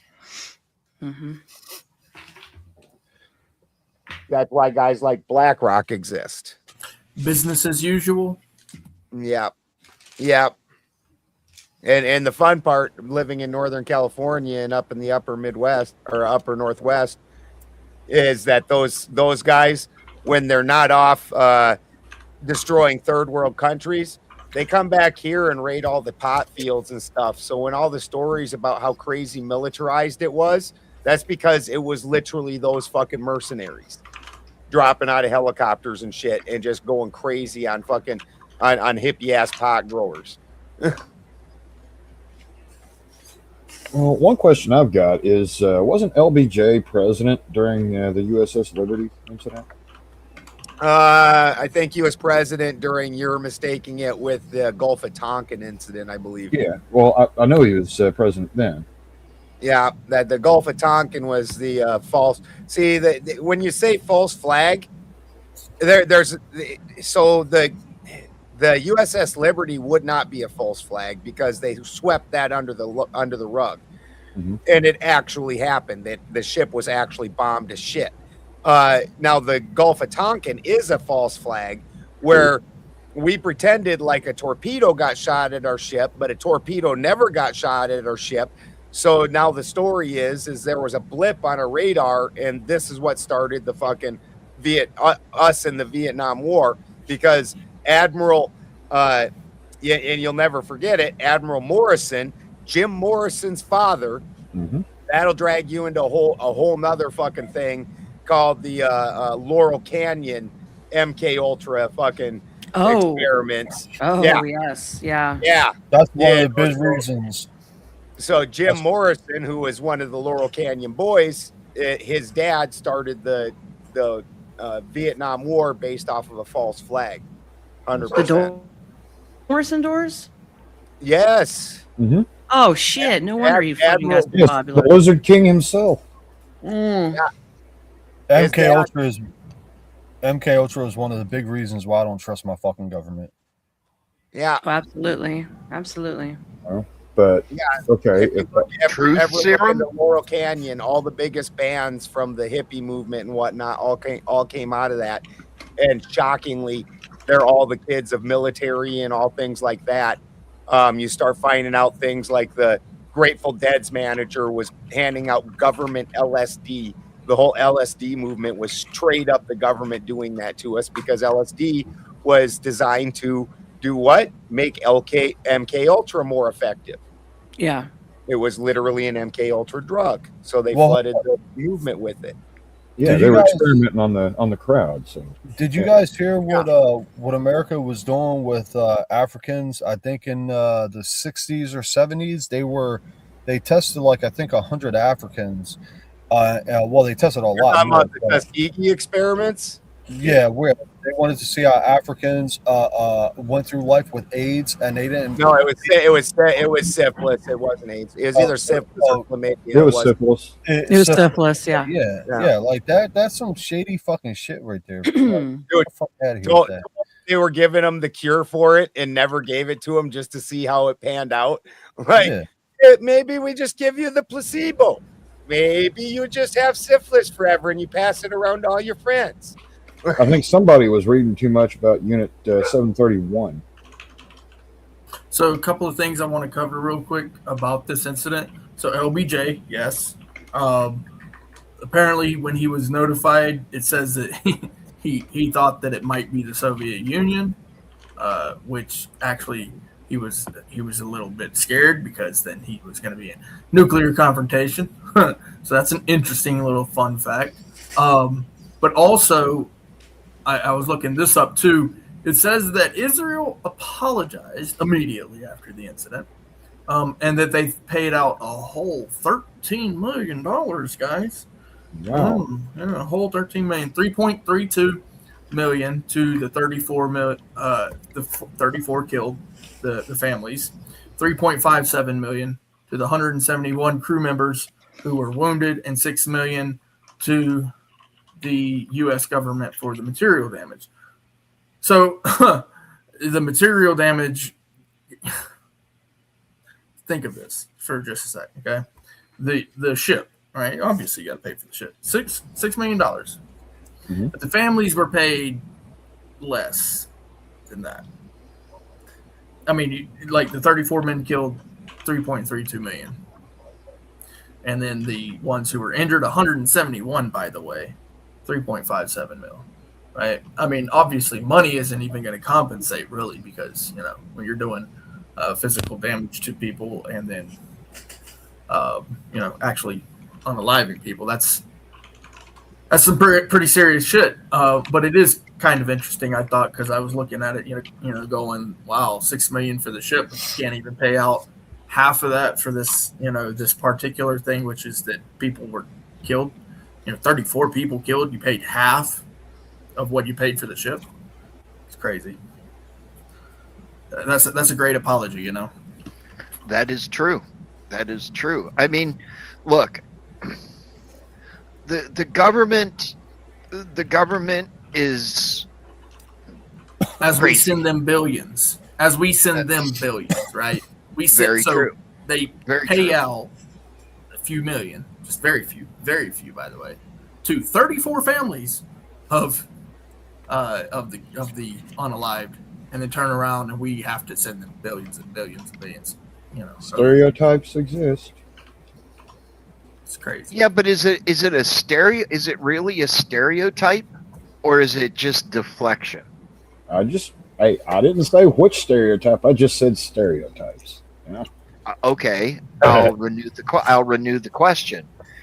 Is it any type of stereotype, or is it deflection? I'd say it's more deflection from blame for what they did. Yeah, usually it is. Anyway, we still got round robin going, right? Sorry. Are we still doing that? Yeah. Good man, Clay. Keep it in line. Yeah. So I think is it Orthodox guy? Yeah, OG. It's OG's turn. Go yet? My lawyer has told me not to give you my opinion on the USS Liberty and any nations and or ethnic groups involved, and it's a favor to you for me. So please skip me on this one. Smart man. All right, Toasty. Any thoughts? No, not really. Trump's golden toilet defeats all arguments. Hey, question. Anybody else seeing a big green fucking light outside their house right about now? No, I'm not outside. Okay. I can't see outside right now. No, I'm seeing it through the window. It's getting closer. It's aliens, bro. Sure. It's definitely. What's your question? Because I'm outside. What's your question? I It was have a an joke, alien crap. It was a back joke, there. man. Oh. His name is Paul. Yeah, I was doing something, so I didn't quite hear it.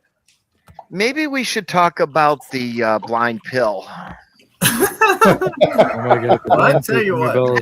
That is Star's favorite topic. Kick us off, man. What? Kick us The off. blind We should pill? talk about voter ID Oh, laws. Watch me lose my shit. Ben, did you happen to catch any of that about what happened with the blind pill conversation? Get popcorn, lads. I just think Spin was already in on it because his wife's got to be blind. Helen Keller tried to sue me in 1858. Oh, that's how he laughs? Oh my God. Bro, That's you a gotta dope have jump to scare. Look, y'all know Micah Buffalo when he says like the line. I'm not saying that because I feel like I owe him 50 grand. Y'all gonna have to start paying J. Cole every time you use his laugh. He needs to put an endorsement on that fucking laugh. Fuck you, fuck you, fuck you. And especially fuck you. You're cool. Kraut, did you hear what was going on with this whole blind pill thing? No. You want to come in? Okay, so I know that the four on the bottom. Wait, P. Fletch and For the Win. Did you guys hear about the blind pill thing? No, we did not. No. Wait, the blind pill, you say? Yes. Before we Okay. move on to that, I just want to Hold make sure of who has and Apollo hasn't. Anthony stuff. Oh, I've heard of it. I was watching when You watched, okay. you He's and there with the black magic Okay. is written. Okay. Oh God, I was talking. Clay. Well, we got through our two primary topics. We obviously wanted to talk about the Carmelo Anthony thing and the Massey thing. So I'm really happy that we got through that. And these things are very important. But let's have some fun, guys. Well, I just want to hear everybody's opinion on the Kamala Anthony thing. Okay, yeah. Just He deserved more. yeah. I think he should have got the death penalty personally. He got a lenient sentence for sure. I'm actually mad at the people that are saying free Kamala Anthony and that are protesting and rioting over the sentence, and I'm just sitting here like, this is why I'm racist. I try not to be, but this is why I racism. Shit like this is why.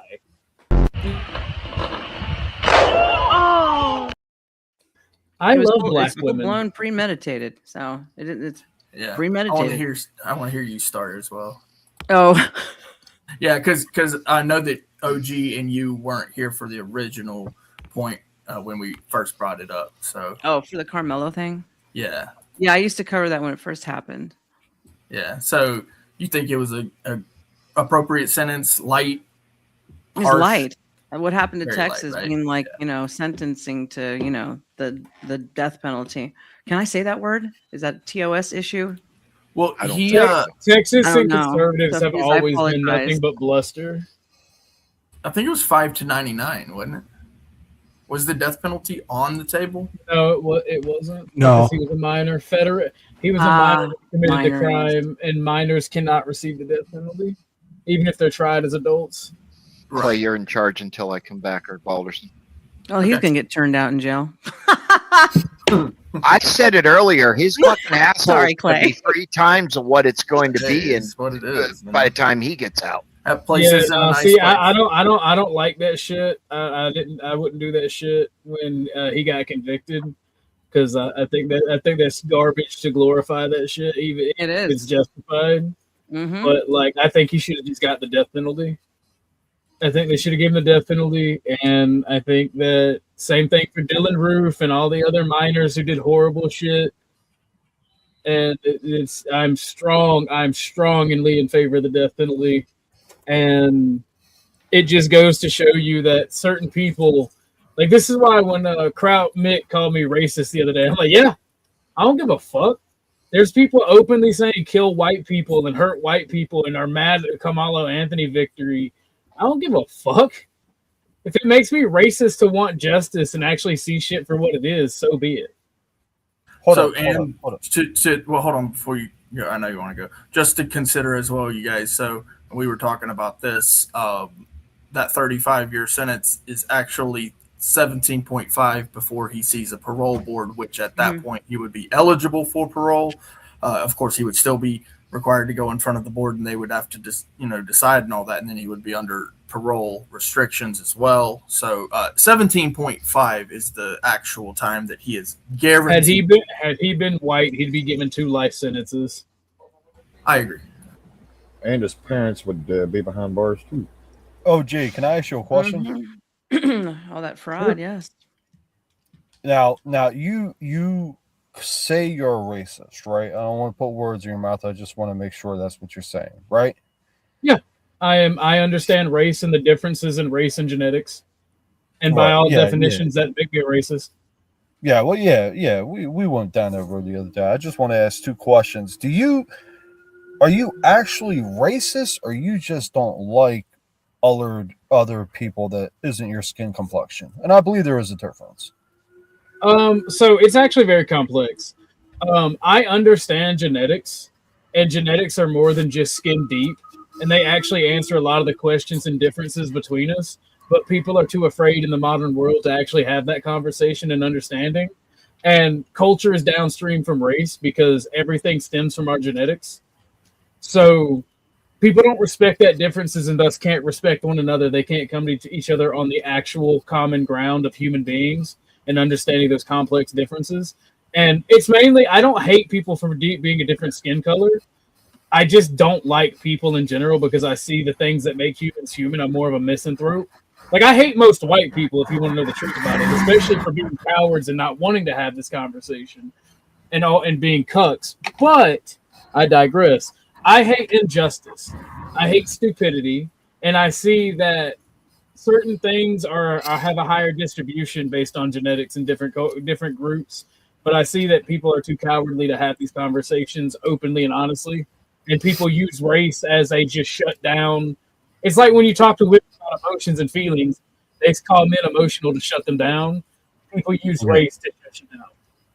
Well, yeah, I mean, I kind of see where you're coming from, but so I'll tell you how I'm not afraid to have that conversation. Actually, the other day when we had that subject about cops, I made sure I came the fuck up. I wanted people to see my face, to know who's got the opinion when I was talking. But I'll say this: I kind of get where you're coming from when the culture and whatnot, and you kind of hate some white people too because of their culture. Am I getting that right? It's really about the culture. Yeah, I'm an actual national socialist, and I live my life. I don't cam up because I don't care about the internet. I hold these beliefs in real life. I fought these beliefs in real life. How old are you, cuz? Beliefs in real life. I am between 25 and 35. Well, okay. And I fought for these beliefs in real life. And I think, and I don't, and like, here's the thing, like, I've had Black National Socialist friends. I don't believe that and I don't believe in racial superiority. I think racial superiority is stupid. Every group has their own niche.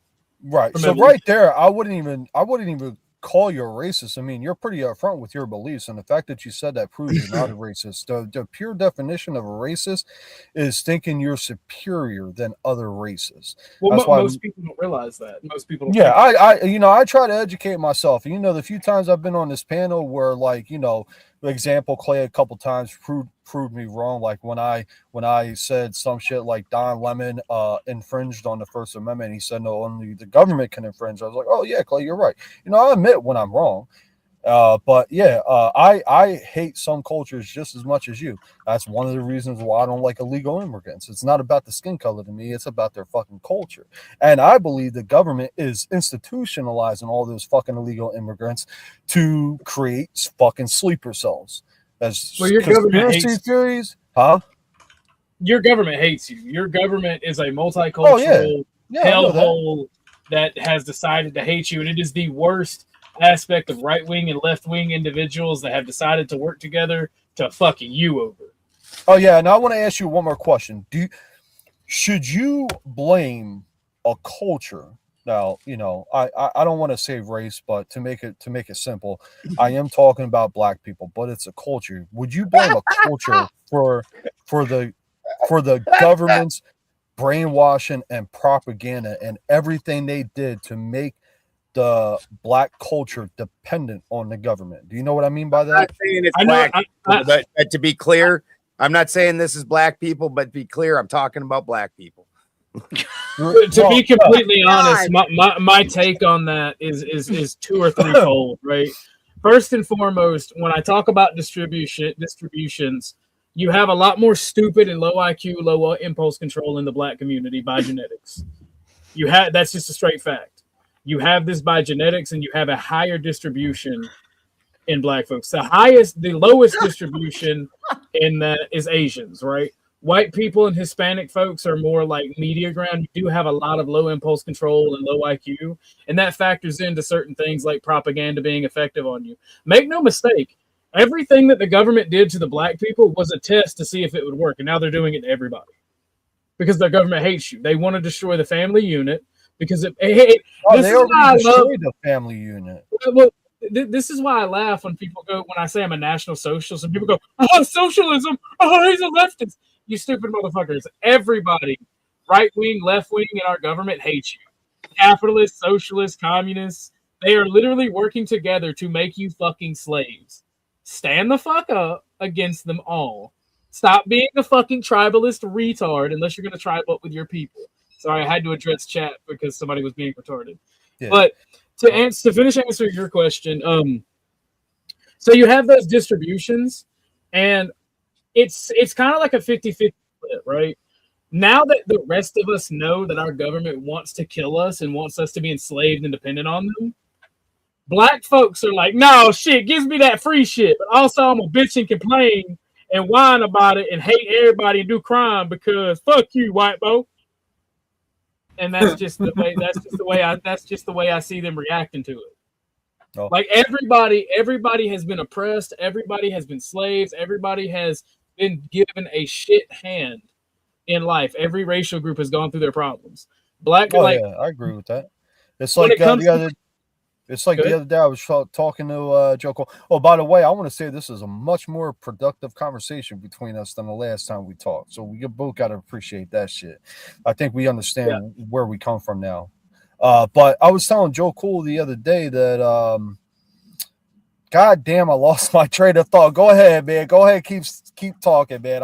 It'll come back to me. So I mentioned this when I was talking to Flow State about the Kamalo Anthony on Emmett's. I don't know if y'all know them, but I was talking to, and Flow State said it's like a psyop, was talking bad about, like, no, it's very simple, actually. Because of the distributions of low IQ and low impulse control being higher in the Black community, and then you have victimhood status where those people are told by leftists and other people in our government they can do no wrong, they can commit no crime, it's not their fault, they're victimized. They think that stupidity and low impulse control leads to crime and murder, and then they're like, "Well, I ain't do nothing. I ain't do nothing. I'm an innocent victim." And the only way that we are going to get out of that is by being mean to minorities slightly and telling women no. I understand that that's a mental impossible task for the modern man, but that's the way that we're going to win back the West and save our fucking country. That's I know it's such a hard task, but we got to be slightly mean to minorities and tell women no. Yeah, I mean, it's hard to argue with that, right? Well, no. If you look at what's plaguing the West, and when I say minorities, I'm not just talking about other races and other groups. I'm talking about other religions.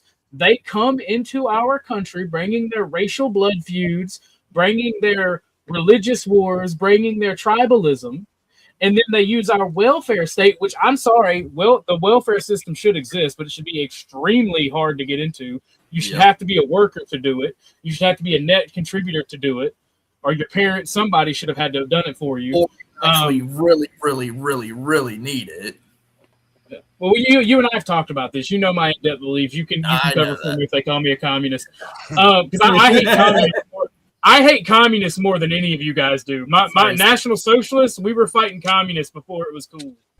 Like, I'm just saying. I've not noticed Christianity as a particularly peaceful people. Yeah. Yeah. So I'm not sure what everybody else warring and their cultures warring and stuff.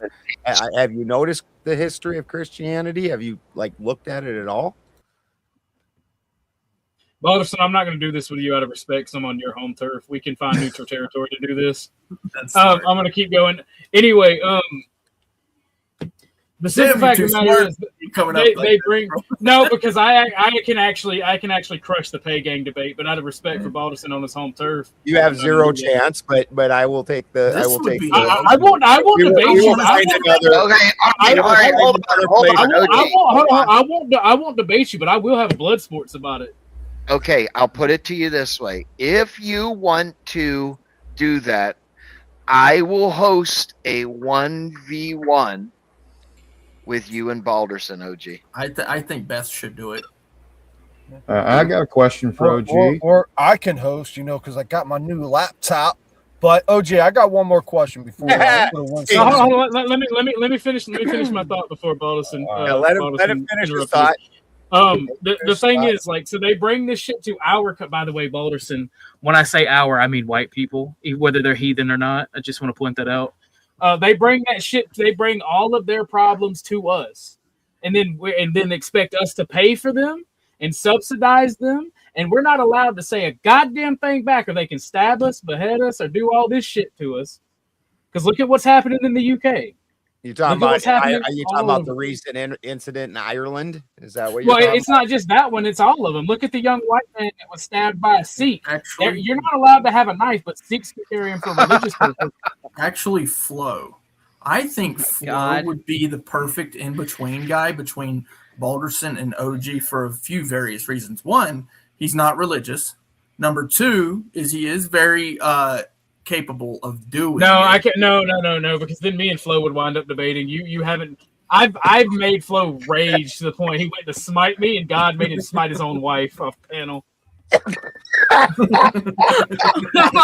like, you missed, bitch. Oh man, it's gonna be a tough one though, because Spin is gonna have I mean, you're gonna have bias. I already know it. Look, you're gonna have bias. Admit Well, it. it's not just the bias. Because I don't think Beth would have the bias, but I don't want to take money from anybody's mouth because it was mentioned over here. So if anybody should do it, just for the simple fact of the money How involved, about it Nova? Nova, do you think? What about Nova? Nova, do you think you could host something like that? Well, no, it should be spin. It should literally just be a blood sport where we fucking get this out of the way, and the pagan has to bend the knee to the Christian for the fucking 18,000th time. All right. I'm sorry. That was not called for. I'm sorry. I asked. You were respectful. I apologize. I can tell you. I can host anything, but maybe spin would be better at that one. I don't know. It's literally just to bitch at each other. What's the topic for? It's not a debate. It's just an outright just argument because I don't do the debate shit. I'll argue all day long. True. No, Okay. see, the irony of this situation is I'll introduce it, I'll bring you guys up, and then I'm going to shut my headphones off and roll away. But no, so essentially, and P. Fletch and Krim, y'all got another question for me. Essentially, they bring their shit to white countries, expects us to subsidize us, expect us to bend the knee in our homelands and our conquered states, and fucking don't want to contribute anything but the downfall of our society and get ass mad and use racism as a cudgel to bash us in the head with when we say, no, pay your fair share, contribute to society, and don't fucking scam our society like the Indians. And they can't handle Orthodox guy. Hi. Again. I'm with you on that, OG. Mocha. Check it out. It's the greatest thing in America. Okay. Could I ask my question? Ask your question. Okay. Yeah, ask your question finally. You know, spit it out on your question, sir. I can't hear you. Aren't you going to tell us already what your question is? Shut up when you're talking to me. Clay, would you like? No, I don't want to. Today, Junior. Are you finished? Are we done, children? Are we finished? Yes, Daddy. Speak. Good girl. Anyway, so OG, where did National Socialism branch off from? Huh? What movement did it branch off of, OG? Are you going to try to say fascism? No. National Socialism. Where the fuck did it branch off of? Who started it? National Socialism was its own nationalist movement. Oh, it wasn't Mussolini that kicked off the whole fascist thing from socialism and created National Socialism? No, Mussolini created fascism. Okay. Mussolini was a failed communist. He got mad. He was a socialist. No, he was a communist. He was also a socialist. No, he was a communist. He Either was way. a communist. And It's the same fucking goal, man. It's the same. You know who told you that? A fucking communist. Vladimir Lenin said, motherfucker, you gonna listen to a communist? Huh? You gonna listen to a communist? When it comes to commies versus commies, yeah, I'm gonna listen to the fucking commies. Nigga, we was killing wonderful, it's beautiful, it's great. You want a blood sports kid? This is it. Donate your money. We were killing communists before your fucking proxy wars took over. We were killing commies before it was cool. Try again. Make sure you puff that. I had to mess with you a little bit, son. What ideology went to war? Communism? National I had to rattle socialism. your cage a bit, son. I had to rattle you rattled it. I'm just asking questions. What capitalist country went to war against communism? What capitalist country I only question my mocha every other Tuesday. Wait for the answer, son. They'll get there. We'll be waiting for capitalists to actually do something against their brothers in materialism. We are a nation. We are entirely capitalist. There's that commie rhetoric that he loves so much. How do you feel about capitalism itself? I think it's separate from materialism, which has taken over everybody. Period. Well, I would definitely say materialism. Modern capitalism and communism are materialist ideologies. Now, if you're talking about old school capitalism, where it was actually people investing in the means of production and personal ownership of means of production, because the way we do capitalism, by the way, is the majority of it's public ownership. Just saying, what does that sound like? Communism. publicly owned companies, publicly traded companies. That's crazy. That sounds like communism to me. Owned by the people, communism. Anyway, old school capitalism, because in National Socialism, I've got to be with Orthodox guy on this one. My company was always private. I'll fight him about the religion, Private but fuck shares. corporations. That's SEC and small business organizations in each one of the states and all that. Yeah, that's all socialism. The thing is, like, National Socialism promotes home ownership, private property, and small businesses. When there is a need for a national company, it's owned by the government. I don't like that too much. I feel like it should be broken up and sold to the people, right? That's the time that it should have public ownership. But most businesses, manufacturing and otherwise, are, able to be handled by private industry. I don't remember. Like privately owned businesses, singular owned businesses. Oh, that's right. Can we address something? Because I don't know if it's like intentional to ask the question or if it's that somebody just is making a kind of a jokey joke. The stock market is communist, brilliant. The stock market is a place where a lot of investors go. There's like these 500 specific companies, and then the SEC oversees that. You know what the SEC? That's the government. Benjamin, you're muted.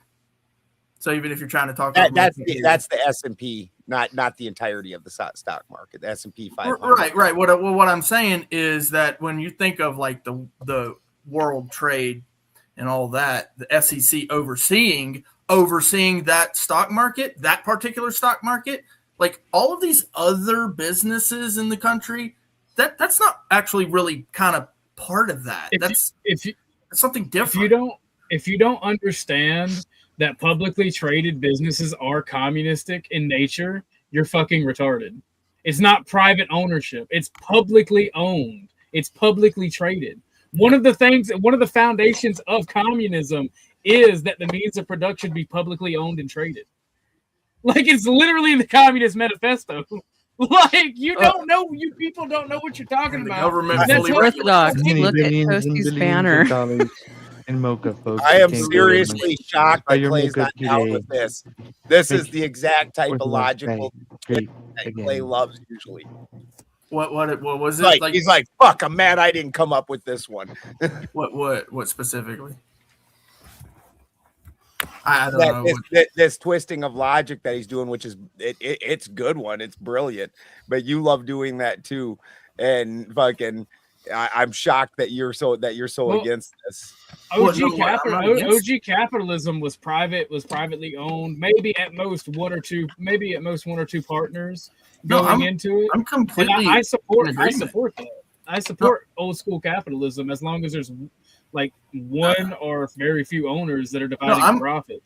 Like I'm completely in agreement with him on what it actually is. It is socialism. It is quote unquote communism. The beginnings of communism is socialism. So what we actually it's literally owned by the workers, brother. It's literally owned by the workers. Right. It's called stock shares for a reason. Mm-hmm. That's it's owned by the public, not necessarily the workers. When it's a workers, it's a co-op. When it's the same thing though. It's owned by the public. Public ownership. A whole bunch of people got together and said, "We're going to own this." That's socialism, and eventually it turns to communism. Because do y'all really think communist and socialist governments don't have economies? Like that's the thing. Like they have economies. They have money. They buy and sell and trade. Yeah, and if you bring capitalism into the already naturally socialist united front, then you will actually do better, but you cannot get rid of the socialism. You just can't. You can't get rid of socialism or capitalism because they're based on natural principles. That's why I'm a national socialist. I go the third way. The third way. I take the best of both worlds. Because we humans are supposed to work together, but we're also supposed to have profit motive and something to work for. It's all that stuff that I've been trying. It's all that stuff I've been trying to point out when we were having these debates on tomato, but nobody wants to listen. They just want to say, it's not your fault. no, It's not your fault, it's Clay. stupid." Most people are retarded and don't actually know what they're talking about. I know, it's crazy. It's crazy. The rest of us have to He suffer. can't possibly know what he's talking about without a college degree. Like, he's got to have it's like some lefty, crazy ass leftist communist professor's got to teach you.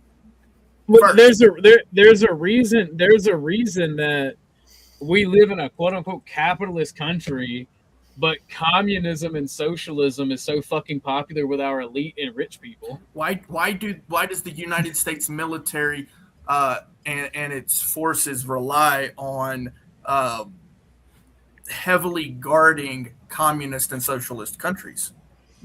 Resource extraction. Exactly. Like, capitalists and communists are the same side, are the two wings of the same bird, just like left and right. Yes, that's why one does not exist without the other. Here's the thing, right? All the rich elites that own the private property, whenever your country goes communist, those are the motherfuckers. Well, they're disaffected children that don't inherit anything are the ones that become your rulers. It's the same fucking families that become your rulers, bro. Yeah. Like, so I'm actually in 100%. Yeah, all the systems have oligarchs. Yeah. Yeah. On what OG is saying. Just me and OG obviously don't, just like anybody, aren't going to necessarily agree on what the nuances of what it should be like. Like, should be this law or that law, or this regulation or that regulation. Like nobody's going to agree on the exact same thing on everything, right? Because socialism is just like a tick. It searches out capitalism. Yeah. Really? Is that why capitalism searched out socialism for cheap labor? Hey, free idiots to work for you. No. It's literally capitalism and communism are the same goddamn system. Yeah. The difference is the fucking lies they tell you. Well, I'll give you let's break it down. I like to do this. Go ahead and break it down to like the family level. So you own a farm, okay? You have kids. You want them to work for you. Or if they're going to work for someone else, then they need to bring home a decent paycheck, right? So they can pay some of the bills around the house.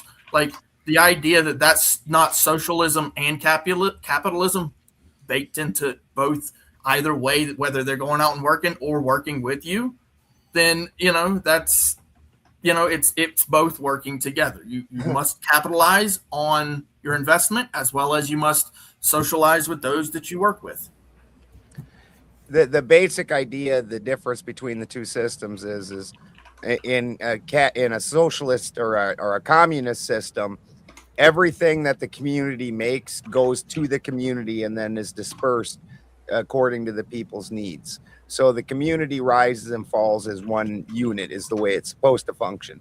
There are groups out there that do an excellent job of that, like the Amish or the Hutterites or people like that. Level, small level. Absolutely. Yeah. Well, and I think the same thing with capitalism. It also fails at a large level. Like all of them, I think, fail at a large level.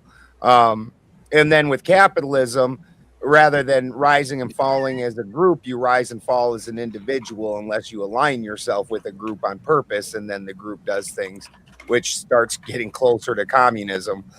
Right.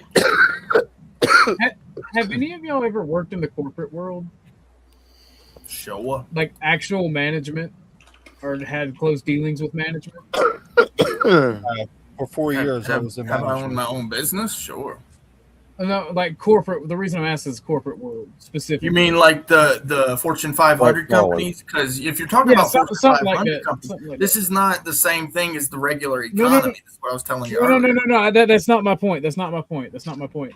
If you look at how every corporation is ran and managed, it is ran as a controlled economy. It is ran as a communist state. Bylaws. Yeah. It is though. If you ever look at the formation and the internal way it runs, no matter how right wing of a company, no matter what they do business wise, no matter how ruthless and capitalist, on the inside it is ran as if it were a communist state. Sure. And it is organized as if it was I have a hard time seeing. I can see that you're maybe making the parallel that their government somehow operates in a similar fashion as communist governments do, but it's not really a communist state. For it to be a communist state, the company would have to take in its overall profits and then from that point in time distribute to each of the employees. Each employee at these corporations, or that's never how communism works, brother. Communism always in true communism, that is how that works. And again, and true communism, like true capitalism, has never been tried. Like the Amish who live completely communist. Just like true capitalism, true communism has never been tried. True capitalism or true communism can never exist. It has in small tribes. As it ever functioned, particularly as a large state? No. Has capitalism ever particularly functioned as a large state? No. I don't know if I would call the Amish communists, though. everything that they get, no individual makes personal money. Everything they get goes to the colony, and then the colony distributes that according to the needs of the people. But there's multiple colonies, right? That's right. That's each individual colony is its own cell. So do the children eat steak every night as well as the adults? Like, no. I mean, like they're not gonna. The adults are gonna eat something different. The children are gonna eat. The teenagers are gonna eat something different. If we're really getting down to the brass tacks, well, hold on, because if we're really getting down to the brass tacks of it, right? We're talking about who's going to be able to ride, have the horses, right? Whose horses these actually are. This is dad's horses. This is not the teenagers' horses, right? This is dad's. Nobody said in there that there was equal division, which is what you're talking about right now. Well, that's what true communism is. I never stated even true communists don't state equal division. It's according to the needs of the people. Okay, then OG is correct. That small child doesn't have the same needs as an adult. Well, so you would not give them the same thing. Well, what OG's saying is in the company, what they're doing is determining your needs. Saying this is how much you paid.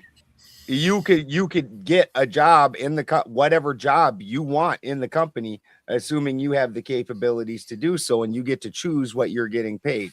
In a true communist society, nobody gets to choose what they're getting except for the very head of the communist organization. Do you want to know a secret? When it comes to corporate America, anybody could do those jobs. A fucking monkey could manage a corporation. The machine operators and the people that actually do the skilled labor is what's important, and they get treated the worst. Yeah. You know why I know a monkey could do a corporate job? Because I did it, and I'm fucking retarded. Yeah, we all know this. Not well. I'm not going to particularly the latter part. Okay. Anyway, so this is like this is going off onto the little tangent about philosophy of the capitalists and the socialists. How do you guys feel about the whole blind pill thing? Can you actually, since OG, you kind of have? How does those two things bridge? How did we just roll into that one? I'm tired of the philosophy conversation. I don't blame you. I was kind of waiting for you to. Can we get the backstory? Yeah, you're gonna have to explain that to me. But I want to wait. What did you say, Clay? I fucking had my headset off. What did you say? Yeah, hold on. What's up, crowd? Yeah, you're gonna have to explain that to me. But I want to say one more thing. Like, I think OG made a point where capitalists stem from communists or something like that, or they derive from communists. No, they're both the same thing. They're cyclical.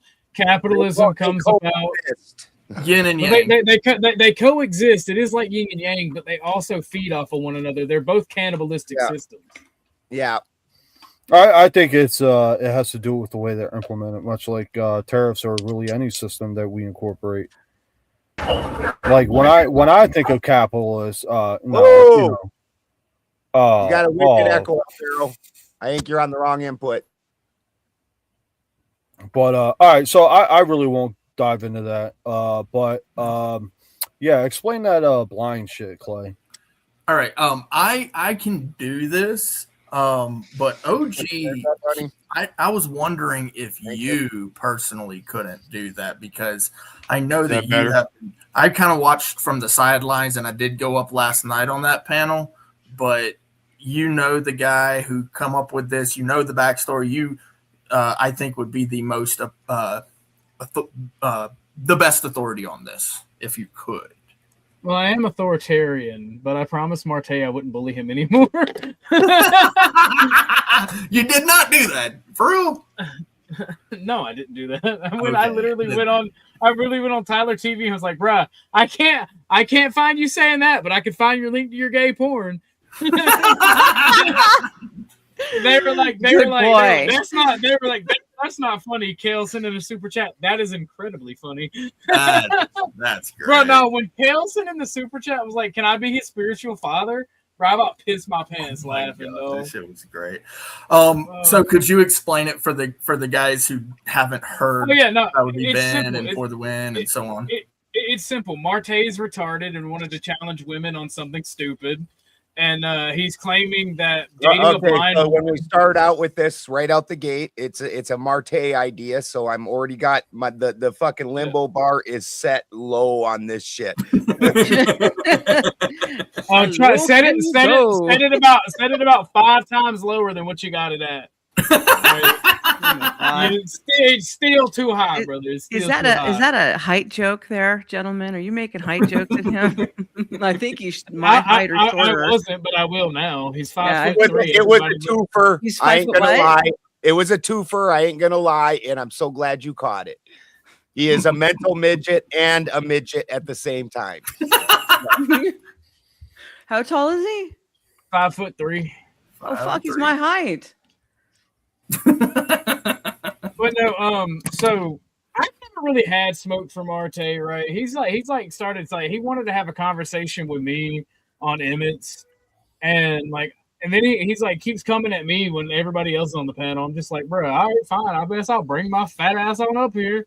Do you want your gay porn shown, Marte? Don't make hold up.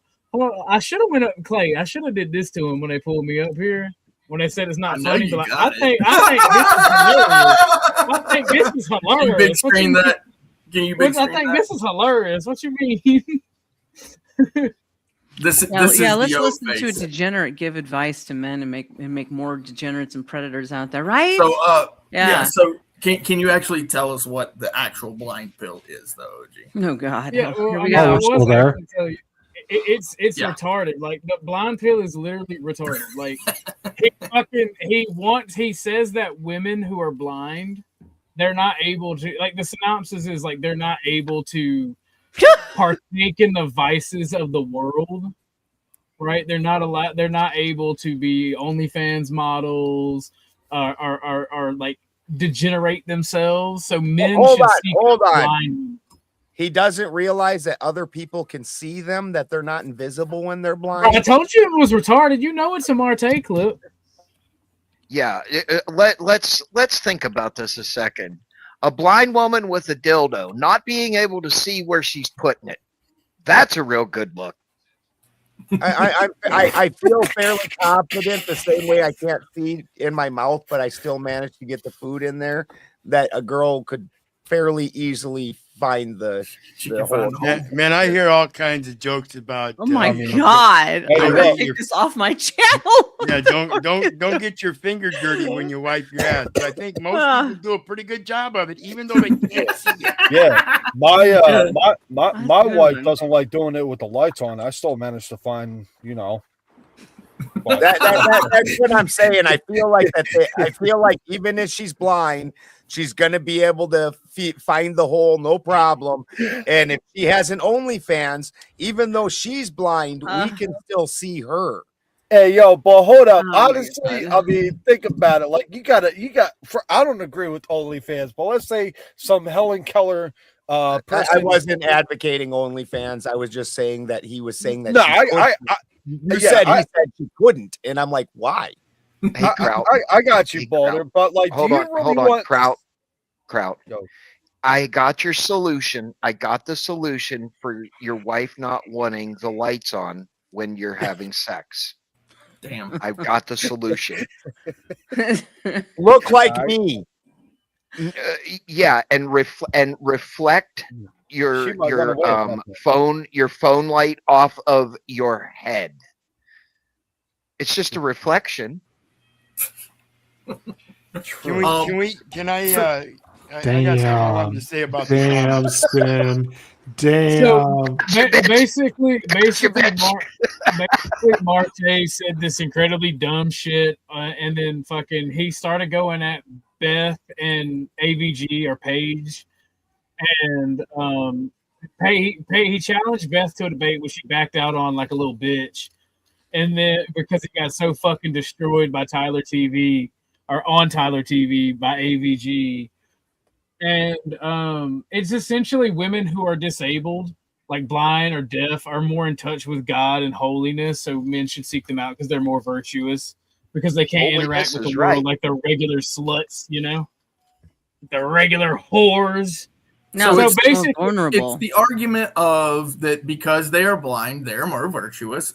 Therefore, they should be the apple of your eye. Now, then he moved on to say that it was only a trap. It was only a feminist trap. This is the insanity of this guy, right?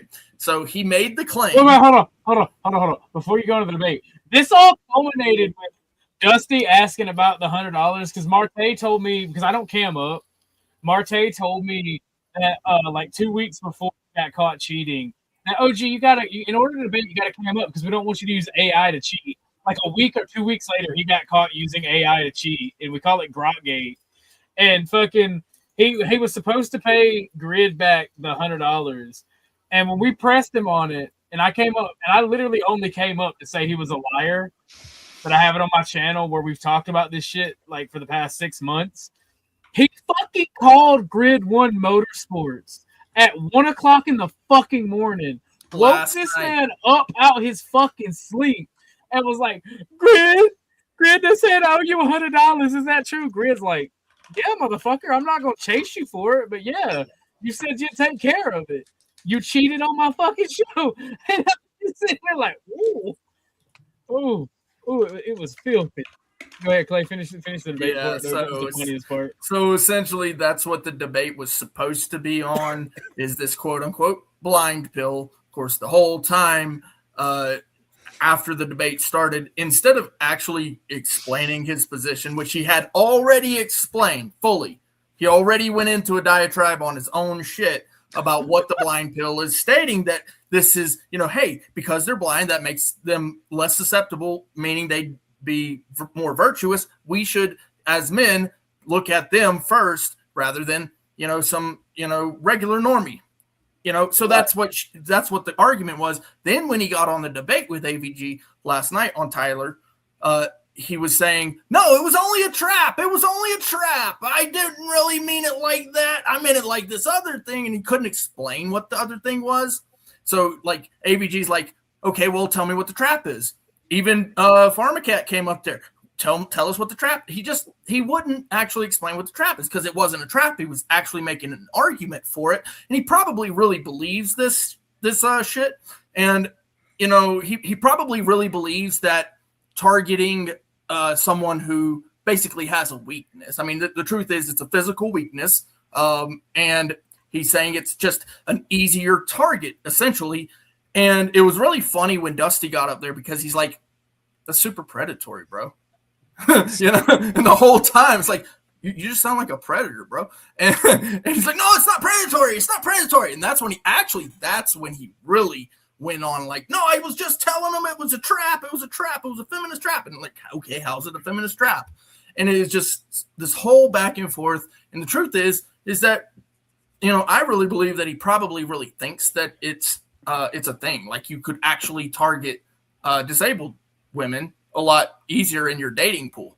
That's what psychopaths do. And it was the original argument he made. Oh my God. I think I've heard it somewhere else. Have you guys seen that Wedding Crashers? Yes, of course. I love that movie. At the end where he's like, he started going to funerals, and they're like, brilliant. Like this just seems like the more further twisted version. It's a red pill version of that. Handicaps. Fuck yeah. It's a red pill thing, right? Because there was this dude, Taylor, that was not Taylor, Tommy, that was defending him. Yes. And Tommy was telling Dusty, like, you just mad you didn't get picked to do the gay porn. And like, this red pill dude was talking about women, and then all of a sudden he goes, "Yeah, it's bad when women do porn," and I'm just like, I wanted to get back up there so bad because like record scratch. I'm like, motherfucker, 30 minutes ago you was just talking about how Dusty didn't get picked to do porn, and fucking Marte's got the body of a Greek god, and like literally saying this gay shit, and I'm just sitting here. Didn't you say it's wrong for women to do porn or get fucked? Tell me you're gay without telling me you're gay. OG, wasn't he the one that on another stream said, I tried porn, but it wasn't for him either? Who, Tommy? No, Marte. I don't know. I don't really pay attention to Marte. I get called in to bully him when he talks shit on me, or it's permanent. Like, because Marte doesn't like me for some reason. Said I'm not a Christian, so I'm just like, all right, first off, motherfucker, only one of us has done gay porn. Only one of us has committed an abomination unto the Lord. Can I add something to that? I mean, 100%. they can say that they can say all that they want, but behind it is the fact that they can't see you, right?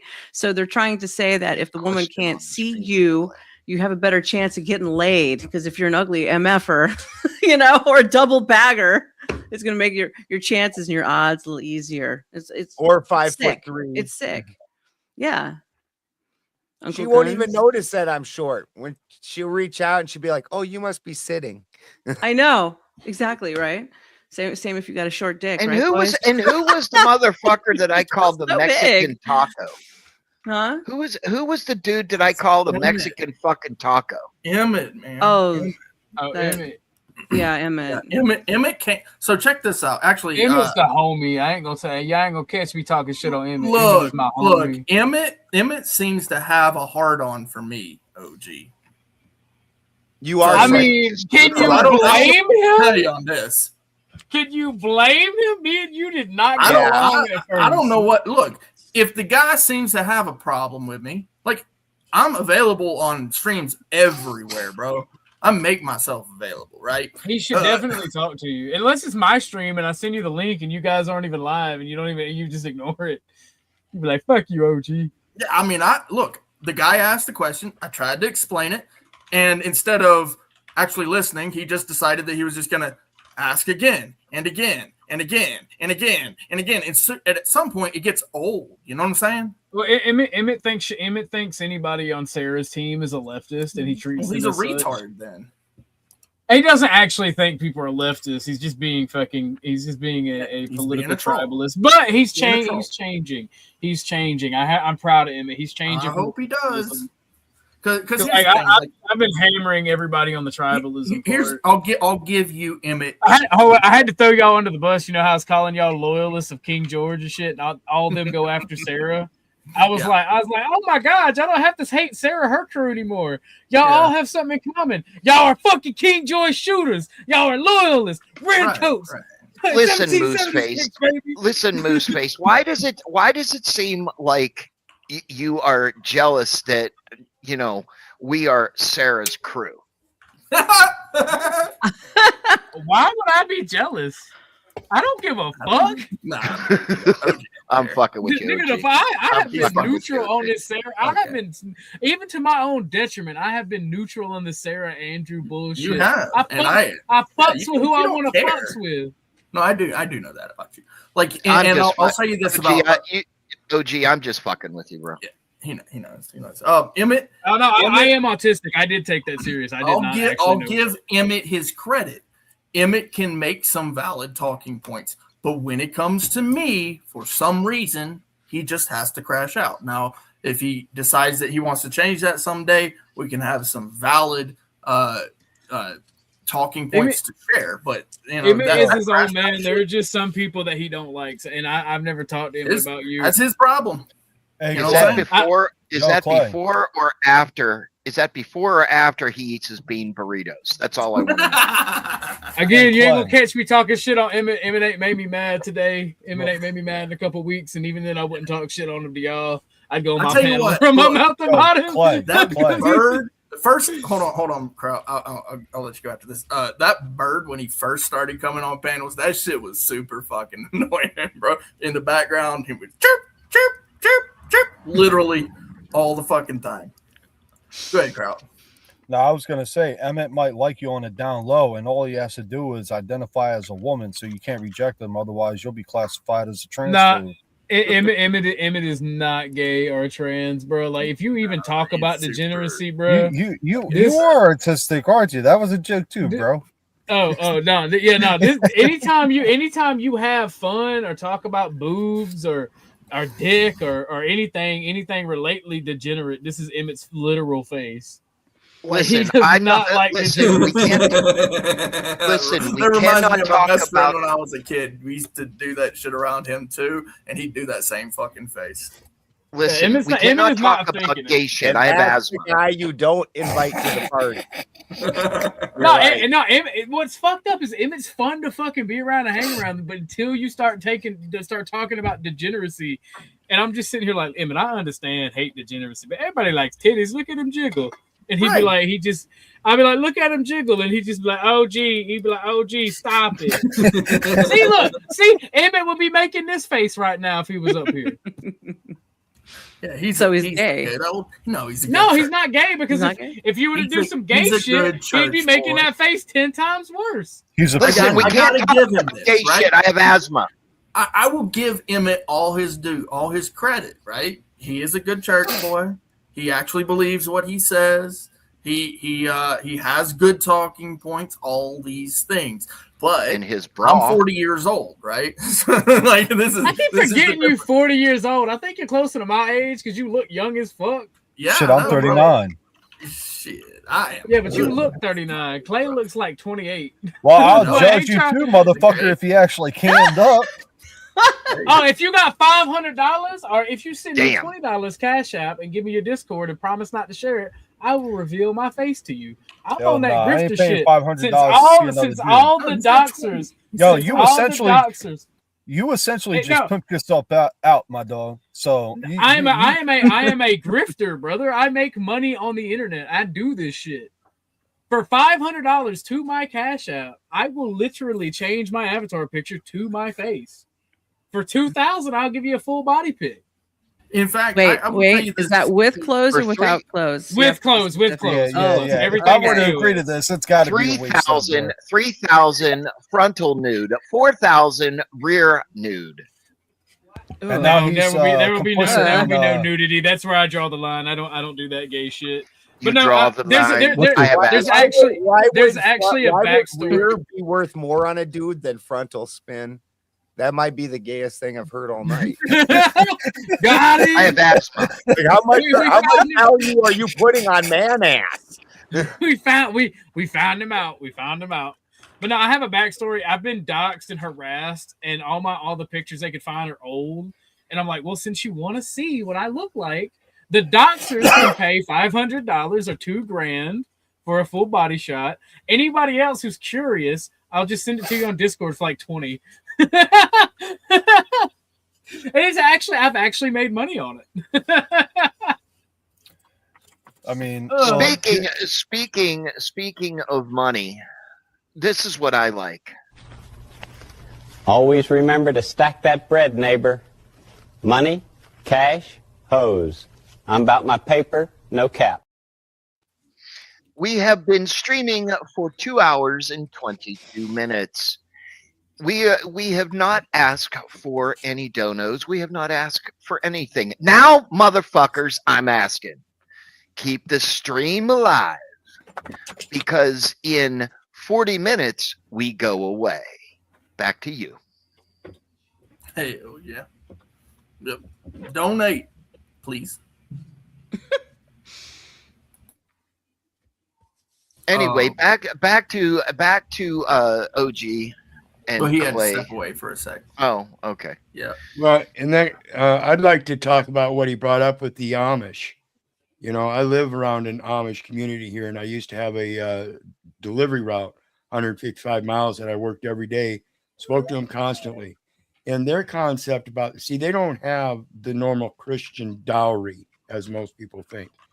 What they do is when they're raising their children, their young women and men, they teach them to hold back certain items along their growth during their learning of how to be young ladies and gentlemen.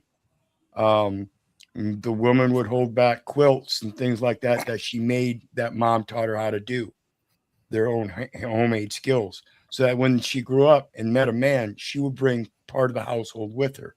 Same with the young man. He had skills and tools of his trade that he would bring to that household with him. This is their concept of charity extending through each of those two families that come together, giving of themselves to commit to that unity. In the rest of the community, like Orthodox guy was saying, it is a type of socialism, but it's not the socialism we think of where the wealth is spread out. It's the knowledge that is spread out. And each individual takes advantage of that knowledge according to their talents. So their families strengthen rather than getting detached through commercialism. I have absolutely no idea what this fucking guy is saying.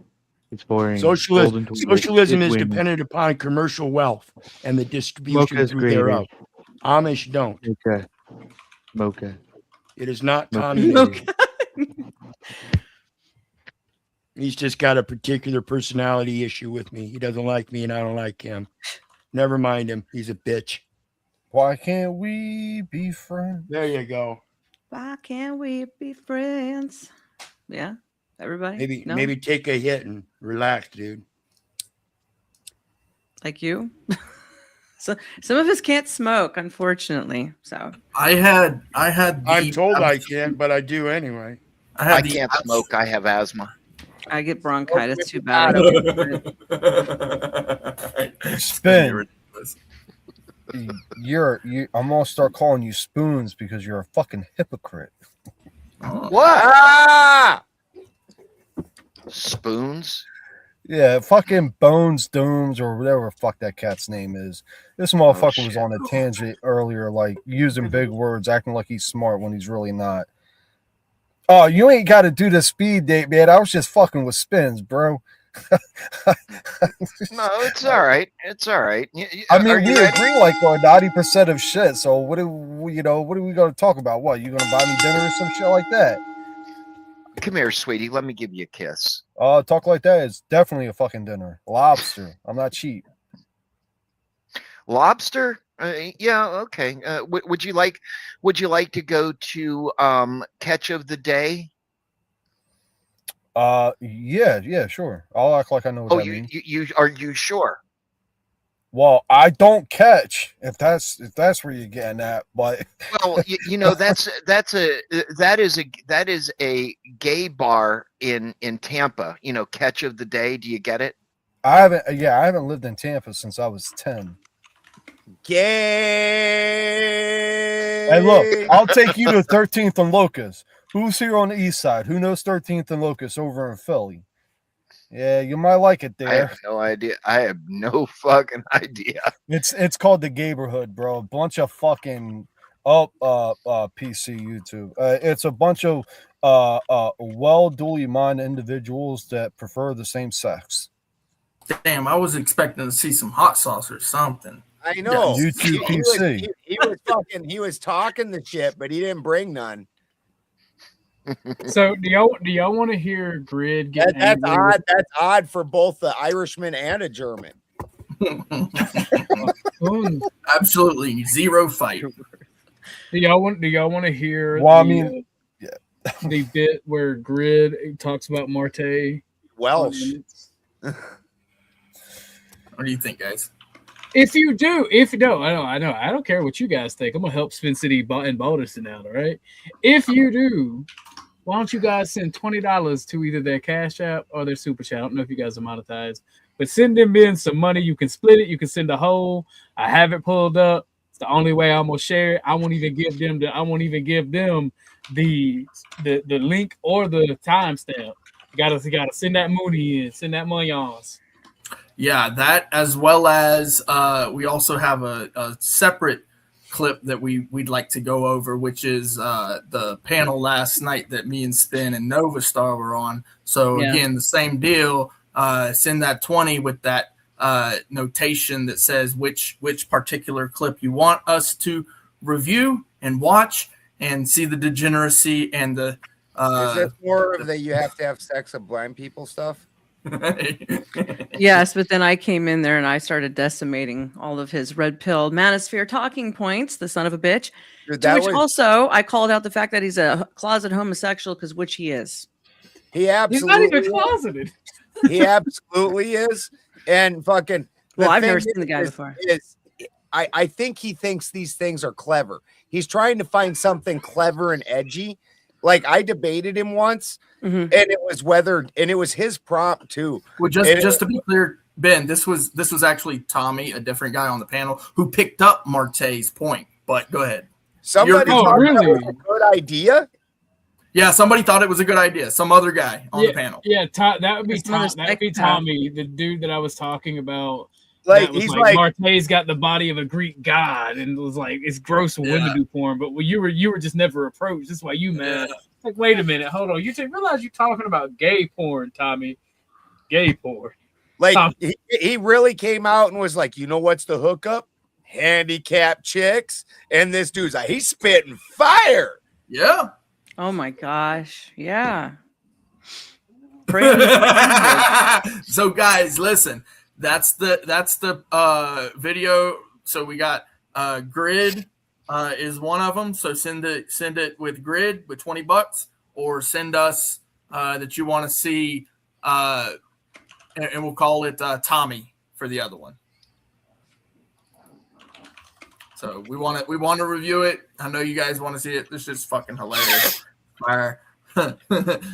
Nova Star just brutalizing this guy. Thank you, Clay. I debated him on a 2-on-2 on a Sarah panel, and whatever it was, I can't remember the shit that he said, but it was me and Steve and Marte, and it was his opening statement. And fucking Steve and I both, without any coordination, just started laughing our asses off because whatever he said was just so fucking dumb. You're like, and then he just kind of dropped it. Like that was his whole premise, and we just laughed him out of it. Like, what the fuck are you talking about, dude? Yeah, it sounds like a common theme with him then. Yeah, that's what I'm saying. I think he tries to find things that are clever and new, and in his head, it's a good idea. But it's almost like that scene off of Guardians of the Galaxy or whatever, where he's like, you looked in the mirror and you thought, taser face? Yeah, that's cool. You know, but then out public, somebody else also thinks that was cool. Yo, Clay, who is this guy? So who Benjamin is talking about is Marte, and Marte is a guy who he's got his own channel. He's a ex bodybuilder. He still does it, but he's like a champion bodybuilder. But for some reason, he fell into the idea that he could kind of debate, which he's really not good at, because he's really good at cheating, number one. And his actual ideas that he comes up with are just wild and out there. And all of a sudden he thinks he's got something, and he thinks he can trap someone with no trap, with no doors. But this guy, his name's Marte, and he did some gay porn, and yeah, he didn't want to admit it. And then people found the video, and they've been sharing it across the fucking internet, and now we know about it. But anyway, this guy, his name is Marte. Should I go on? Well, yes. Talk about how he wants to get into politics. Another crooked guy. Yeah, going into politics. We need more homosexuals like he said that. he wants to be like mayor. Repressed homosexuals, because those are always the not dangerous ones. Never, ever. The other way that he ties into this whole situation is he's tied himself to the ortho bro movement, which I truly think is why he got into debating, was watching Andrew Wilson videos, and he's like, yeah, he owned her, and he wants to be a manly man so bad, and he's so not a manly dude. You're like, holy shit, but he wants to bad, and so he's tied himself onto Andrew Wilson. Like, if you ever listen to him talk, you would think he's best friends with Andrew Wilson. And then if you listen to Andrew Wilson talk, it's not the same story. It's not the same story. Andrew's like, No, I told him to take my picture down because essentially we are not friends, and I am. Andrew's like, no, I am the Crucible. But these other guys are nothing. In the Crucible. Speakeasy's kind of like that too. No, he thought he was the Crucible. A lot of people are traveling around the chats with, like the Crucible crew or, Crucible for the win. And it's like, no, none of these people are the Crucible. I'm Andrew Wilson. I'm the Crucible. That's his exact words. It's like, no, So it's kind of funny to watch Margay. Excuse me. Mm-hmm. Let me say his name correctly. I apologize, Margay. Good I won't say that again. So, anyway, this guy's name is Margay. Over on Uncle Ted Talks, we refer to him as Marte. Marte.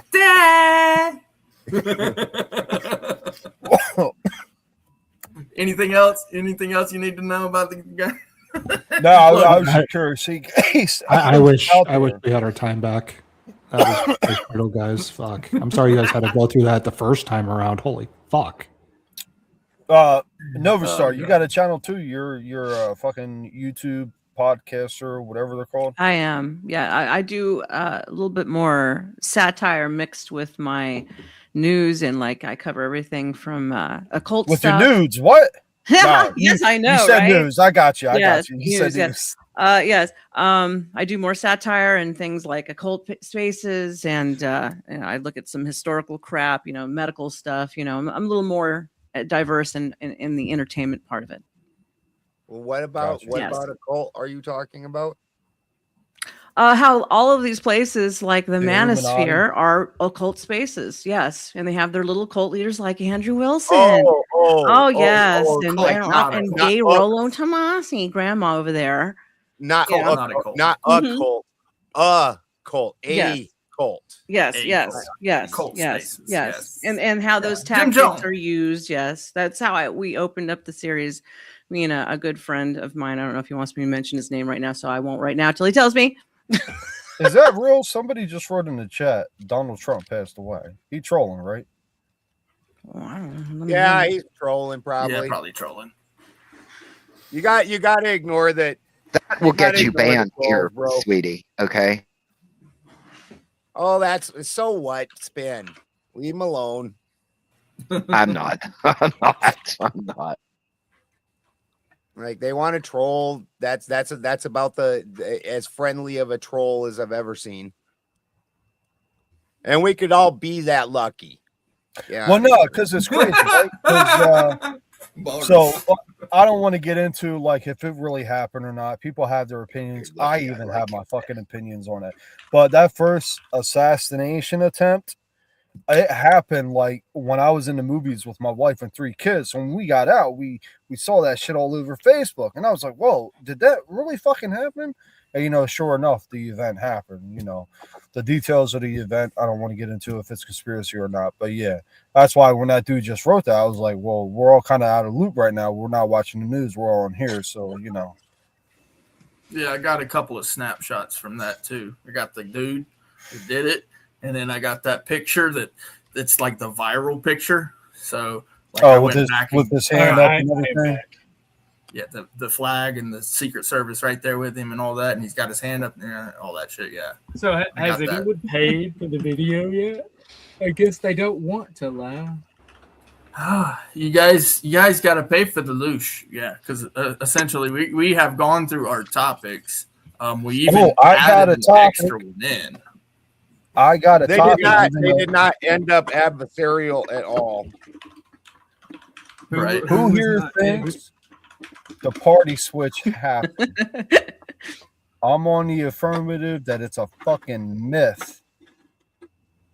I'm on the affirmative that it's a myth, but not for the same reasons you are. Right. Well, no. Well, I mean, no, it's definitely a myth. And to put it bluntly, some people left the Democratic state and went to Republican state because I always forget his name, the fucking president that just took office. I don't think. Hold on, OG. I gotta ask. It's a uniparty. No. I want to ask him though, OG. So, do you believe that there are 2 parties right now, Kraut? Well, there's two main parties, but there's subsections of those parties. Like I said it before, I'll say it again. I'm not a Republican, and I'm not MAGA. No disrespect, Spin. I am conservative, and what I mean by that is I value traditional ideas. I want my Fuck wife that. actually probably Fuck probably Donald Trump and his rear end with a pineapple. That's Take I'm that not shit. MAGA. That, like, for example, like Little Nicky style. hopefully in the next 5 years, we can actually make this happen. Shut your fucking gorilla basket for a second. He turned that shit sideways. Where my wife. That is the most retarded thing I've ever heard, Kraut. Just stop while you're ahead, okay? Just stop. Hold up. He's been waiting all night to say that. You heard what I fucking said. Shut your fucking gorilla basket. Does that laptop have a 14-day return policy? Shit. Hold up. What was retarded what I said? No, it was probably retarded because I told you to shut your fucking gorilla basket for a second. The second thing is MAGA is a movement. Okay? It's not a human being. It's not a cult. It's a movement. Hold on, Spin. I'm not saying Shut up, OG. Spin. I'm not saying it's a cult or anything like that, but I believe in the idea of MAGA. Where are you moving to? Siberia, like you. Who's get messing with the pistol? I hear somebody loading shit. Well, who's You fucking don't hear loading nobody loading a goddamn thing. Listen, I've been waiting all fucking night to tell somebody to shut their fucking gorilla basket. We've been streaming for 2 hours and 40 minutes. And I said, I will tell somebody tonight to shut their fucking gorilla basket. He's been waiting to say it all night. I ain't even trying to be rude, Nova Star, but you know how I know that you don't hear somebody loading something up? Because you hear somebody taking a 1911 apart. That's what you hear. And I'm sorry, I thought I was muted. Yeah, I could hear it too. I knew it was not loading. It was.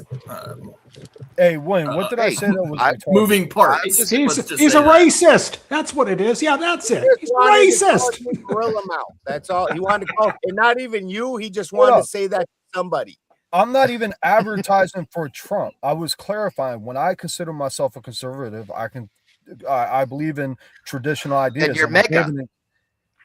Well, I mean, I believe in the idea of MAGA. I want to make America the make everything great again. Yeah. Like, isn't that a division of Grindr? Yes. Tinder. Grindr. It's a bunch of people with noble ideas that don't know don't know what the fuck they gonna do with themselves because they don't know how to do it. Let me ask you guys. Well, no, I can tell you straight up what conservatives believe in, and it's very fucking simple. Small government. The wife stays at home with the fucking kids. The husband works, and he makes all the fucking decisions. But why do you believe in small government? Why do you believe in small government? In 2026, you really still believe that's possible? It's not possible. I believe. I believe you do, but you are the backbone of America. Asked if it's possible. No, not for everybody. I think everybody, though. I think if people understood what the mayoral form of government was and took their stance there and actually got involved in their local community and made sure their voice was heard, I think that's what we're talking about with local government. The small government means the small man, quote, small man, the independent man, has to be involved. Has to be involved. Well, what Kraut is referring to is not having government in every fucking little cookie jar that there fucking ever is.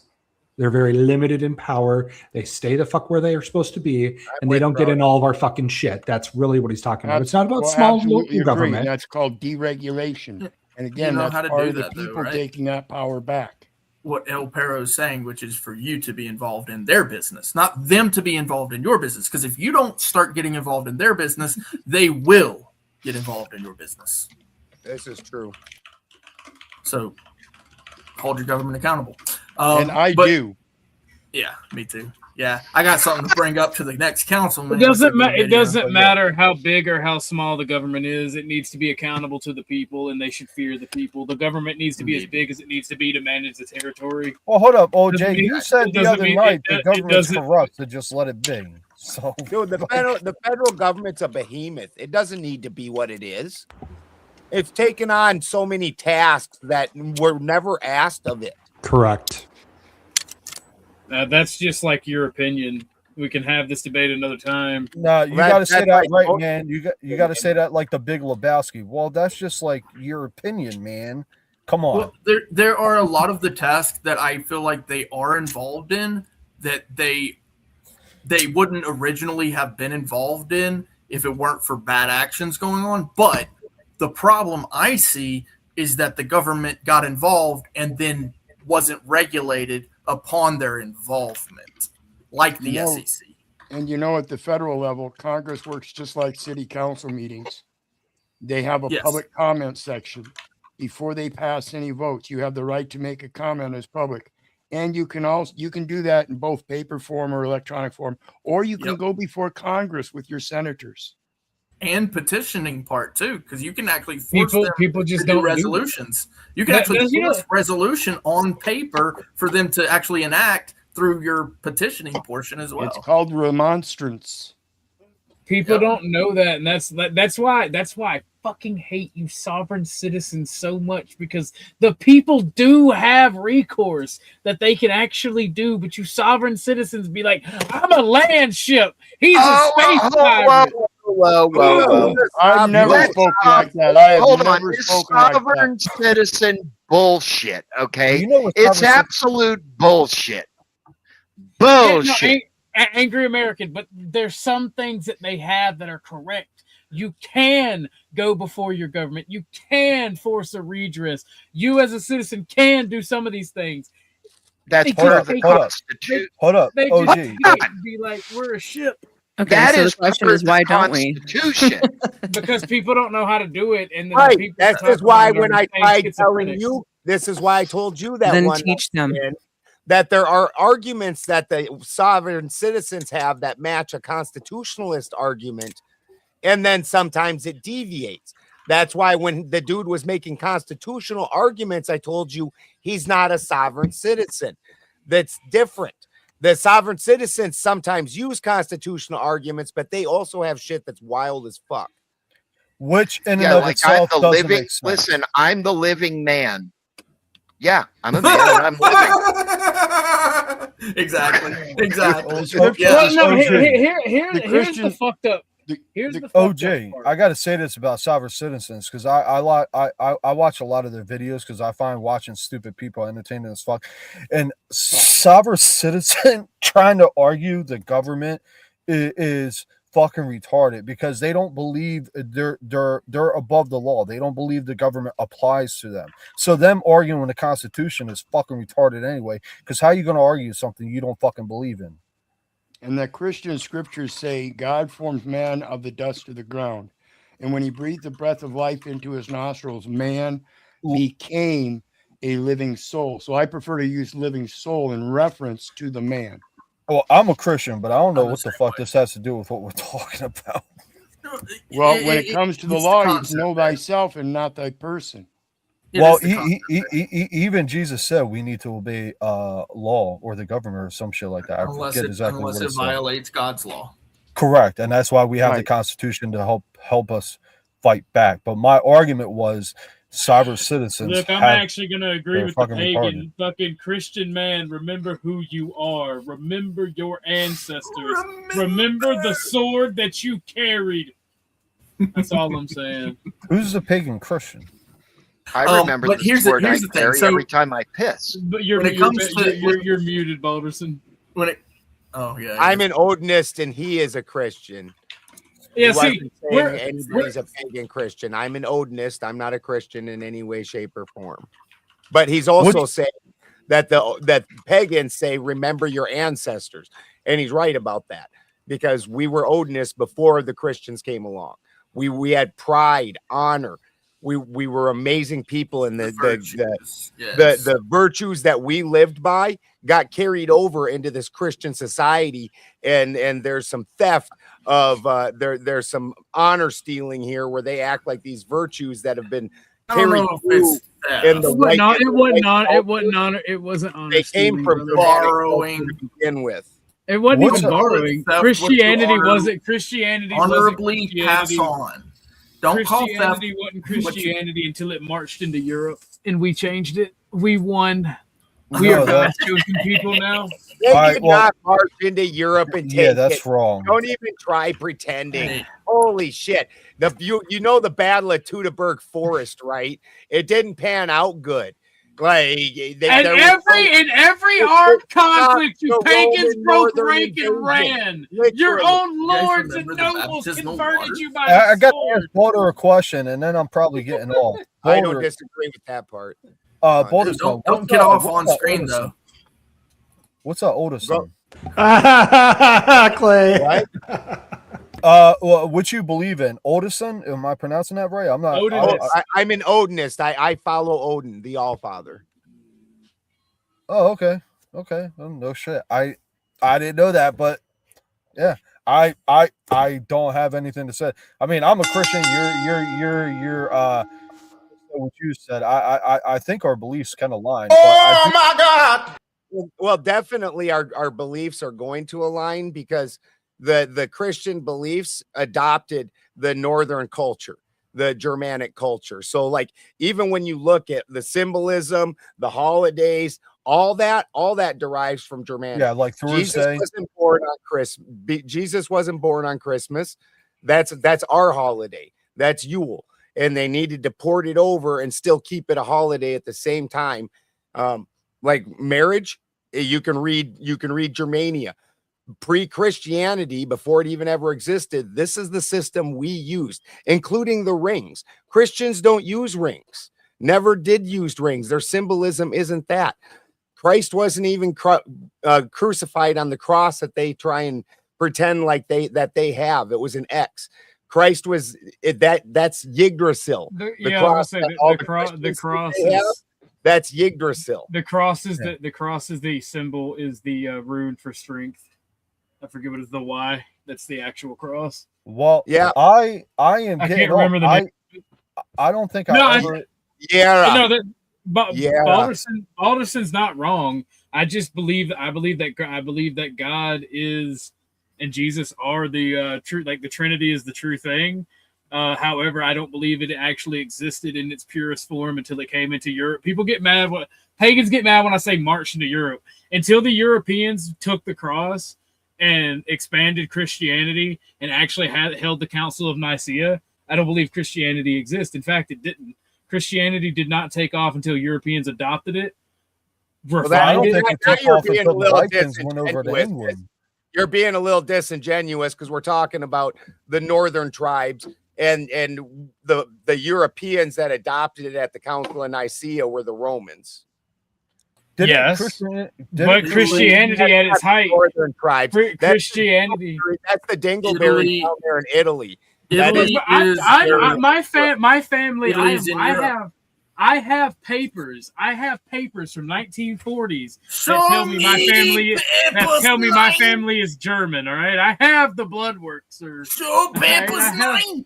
So I don't disagree with you. There's a reason that I hold certain beliefs. All right, I look, Balderson. There are two types of people. They're Germans, and then everybody else who's subhuman. All right, that's how it is.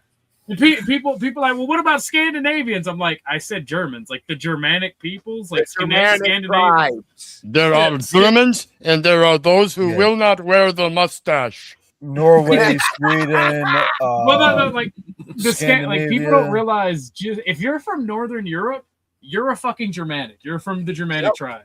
Fact. Hey, people don't realize that. And until our people, Balderson, converted to Christianity, it didn't take off. I understand the Church of Nicaea. That is a I understand the Church of Nicaea was Romans, but Orthodoxy, Catholicism, even Protestantism, and the other sects were nothing until the Germanic peoples So this is a good idea. Hold up. Well, you know who those Germanic people are? The Roman tribes that everybody claims disappeared. What's the oldest sect of Christianity? Absolutely not. Take that Jewish stuff and put it back in your pocket. It's not. We were never. I didn't say Jews. I said Romans. No, he said Roman. I said Romans, not Jews. Lost Roman tribe. What is the oldest barbarians from the north?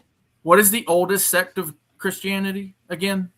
That would the Ethiopians. The Ethiopians. It's nowhere near Europe. It's nowhere near Asia. Ethiopia again, and Christianity didn't take off. I'm just saying that your claim it's a little bit off. The Ethiopian Bible is not matched with the church Bible that was developed in Rome. The Ethiopians have their own Bible, but they call themselves Christians. Yeah, they may call themselves Christians, but God called them cursed for like 1,000 years. Hey, that's all I'm saying. Hey, have you ever had Ethiopian food, Clay? Well, neither have they. Is that correct? Hey, Spinning Boulder, I'm fixing to get off, but Boulder, I want to ask you 2 questions. Now, my first question, it's genuine. I'm not trying to be a smart ass because I never met anybody. Do you actually worship Odin? Like you believe he's the creator? Odin is not the creator. That's a misnomer. He's the All Father. The creator is there's the All, and then the All Father and the All Mother, and then the All splits into Niflheim and Muspelheim, and then from Niflheim and Muspelheim develops Ymir, the frost giant, and Adumbla, the great cow, which you can take as the sun, and then the sun licks at the rimy ice of Ymir, and from that salty mixture of earth and salt and sun started developing the first life forms. The first life forms include some gods, giants, dwarves, elves, the basic type shit. And then Odin at some time with Billy and Vey slate, because he's born of his father is Bor, and Bor is the son of Buri. So he's not even like he's got a father and a grandfather, but he slays Ymir and makes this place, but he's not the original creator of everything and anything like that. But he goes through the steps that the All Father goes through in order to become something greater. And so he becomes king of the gods, the All Father, and you can follow. And if you follow Odin and also go on the quest for knowledge and wisdom and try and figure that out to become something more, you might become something more as a human also. Right. And one last question. Well, first, the only thing I know about Norse lore really is from fucking God of War Ragnarok, and then I read about what actually happened. That's very fucking interesting. Brother, you gotta get in tune with your people. You gotta learn your history. Well, I kind of know my. Well, I kind of know my history. That's why I'm fixing to ask both of my last question. Then I'm jumping off. Do you think Christianity would be as big as it is today if it wasn't for the Vikings when they came over to England? No. and then they basically like fucking helped England fucking what is it? I don't want to say colonize because that's different, but like make people into Christians. You know what I'm trying to say? Like conversion by the sword. If the Germanic tribes had not converted to Christianity, Christianity would have stayed a shitty little desert religion that it is. Yeah, that's a fact. Again, Boulder, my first question, it wasn't disingenuous. I'm sorry. I didn't mean to be offensive at the end. I'm sorry. No, you were. I just don't want you to think that wasn't offensive. It's a fact. It's a fucking question. Like I find other religions interesting, except for the fucking religions that calls for fucking self-harm to other groups of people. That shit can just fucking die. But all the other religions I actually find interesting. And in the end, I believe no matter what God you believe in, as long as you do well, God knows you had the best intentions in your heart, and He's gonna accept you. The great, powerful, almighty Creator, regardless of who He is gonna accept you into His. I really didn't want to fight with you until you started saying that gay ass liberal shit right there, bro. Right? Isn't that true? Why does everybody have to be a liberal? Christ fit into that? Kraut's not trying to even miss about his exit. Why you guys shitting on Kraut on his I ain't exit? trying to shit. I ain't trying to shit on him. But that's Yeah, let's hear liberalism. this. I'm curious. Pussified liberalism. Who is your king, sir? What, me? My If king? you can't, brother, you can't be lukewarm. God will spit you out. And there's even Lord parables Almighty, in the Norse Holy mythology. Trinity. You can't serve two masters. Christ. I'm very Regardless of whether clearly the God is king. God Almighty, I'm clearly the Christ king. is I'm appointed. clearly the king. Yeah, well, He is the anointed one. He's an appointed one. I would disagree with appointed because that implies that people made him what he was is. the word. and that- Not Yeah. no. An individual did that. That individual, even in the Trinity, is God the Father. He anointed him. That is what Christ is, right? So would say Well, the All Father. I mean, I yeah. would disagree with that. What he's saying about the anointed, but we will do that after Kraut, who's trying to leave, and you guys are just bombarding him. Kraut, I believe in the Holy Trinity. Oh, Kraut. So, I have yes. to. The I have Trinity to. I is have to also point the something Trinity out. is also a heathen concept, not a Christian concept. That's part of why. Let's go Arianism. Let's go Christianity. Arianism. You need A to lot come of to it the relies- All Father, Kraut. Come to the All Father. Hey, you know, I We might have have to to Some read up would, say, on that, you know. some would say he's already there. Stay away from the All Small Father. hat- He's a very bad man. The small say hats were something. never the chosen. He's very Hey, look, shady. a little Kraut, listen, justification here. Kraut. I have to point something out. I have to point something out. What's up, brother? You call Ben Balder. It is a very clear and evident fact that he is balder than anybody else in this fucking panel. He's Well, actually I am also Balder. Odin's son. Balder is also the bright shining one that everybody loved. Like the light that after you shave, you baby oil that motherfucker up and it gleams. Yeah. Hey, look. Oh, you mean that thing that existed before Jesus? I want to take one of those rubber Which like one? hands and Which throw story? it Nothing and existed smack your head before with it. It's like all I'm it's saying like is the old game. It's like the old games of plunger throwing. I bet you that motherfucker would stick right on his fucking forehead. Yeah, it would. Stop it. Stop. Hey, listen, join my YouTube channel. I'm trying to do something with it similar to what Spin and Clay is doing. If you don't like my conservative views, I also make Division 2 content, mostly me and my clan with the C, killing other players. It's quite entertaining. We have voice on there. It's fucking fun as shit. I'm out. Boulder Spin, whoever panel this is, thanks for having me. All you other cats, you know, Clay, fucking 4-1, everybody. OG, again, nice conversation we had compared to our last talk. I believe a couple more panels will definitely find some common ground. I'm out. Bye. Bye, Kraut. Bye, Felicia. Bye. Thank God he shut his gorilla basket up. So, how is Christ not king? How is that not anointed one? How is that not Messiah? You really did. Oh, no. Bonerson said come to the All Father. Some would Anointing say he already included an actual anointing oil, Uh-huh. and this is what that anoint through the use of the anointing oil, which was a very sorry, baby, I totally rolled that for you too.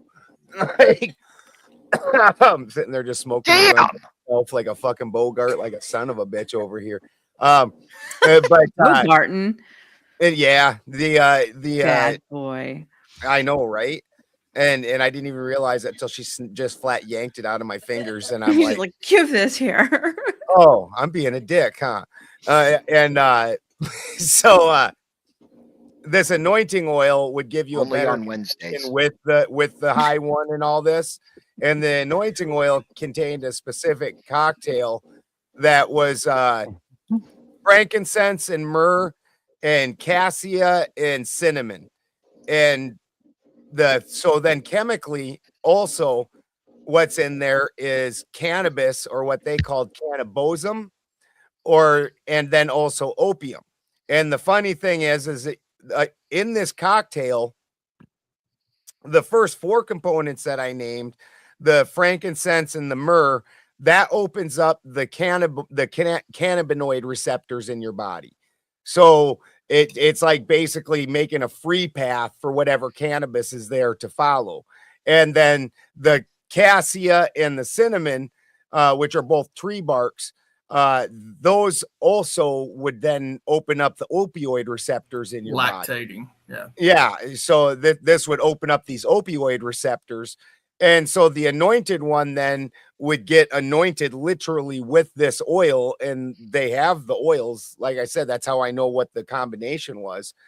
And then this person would become high as a motherfucker. Right, and you know, and I'm glad that you went through that. In fact, I wanted you to go through it because I wanted people to understand what that anointing thing is. And the Israelites, that was a big portion of their culture, and actually a massive portion of their religious doctrine.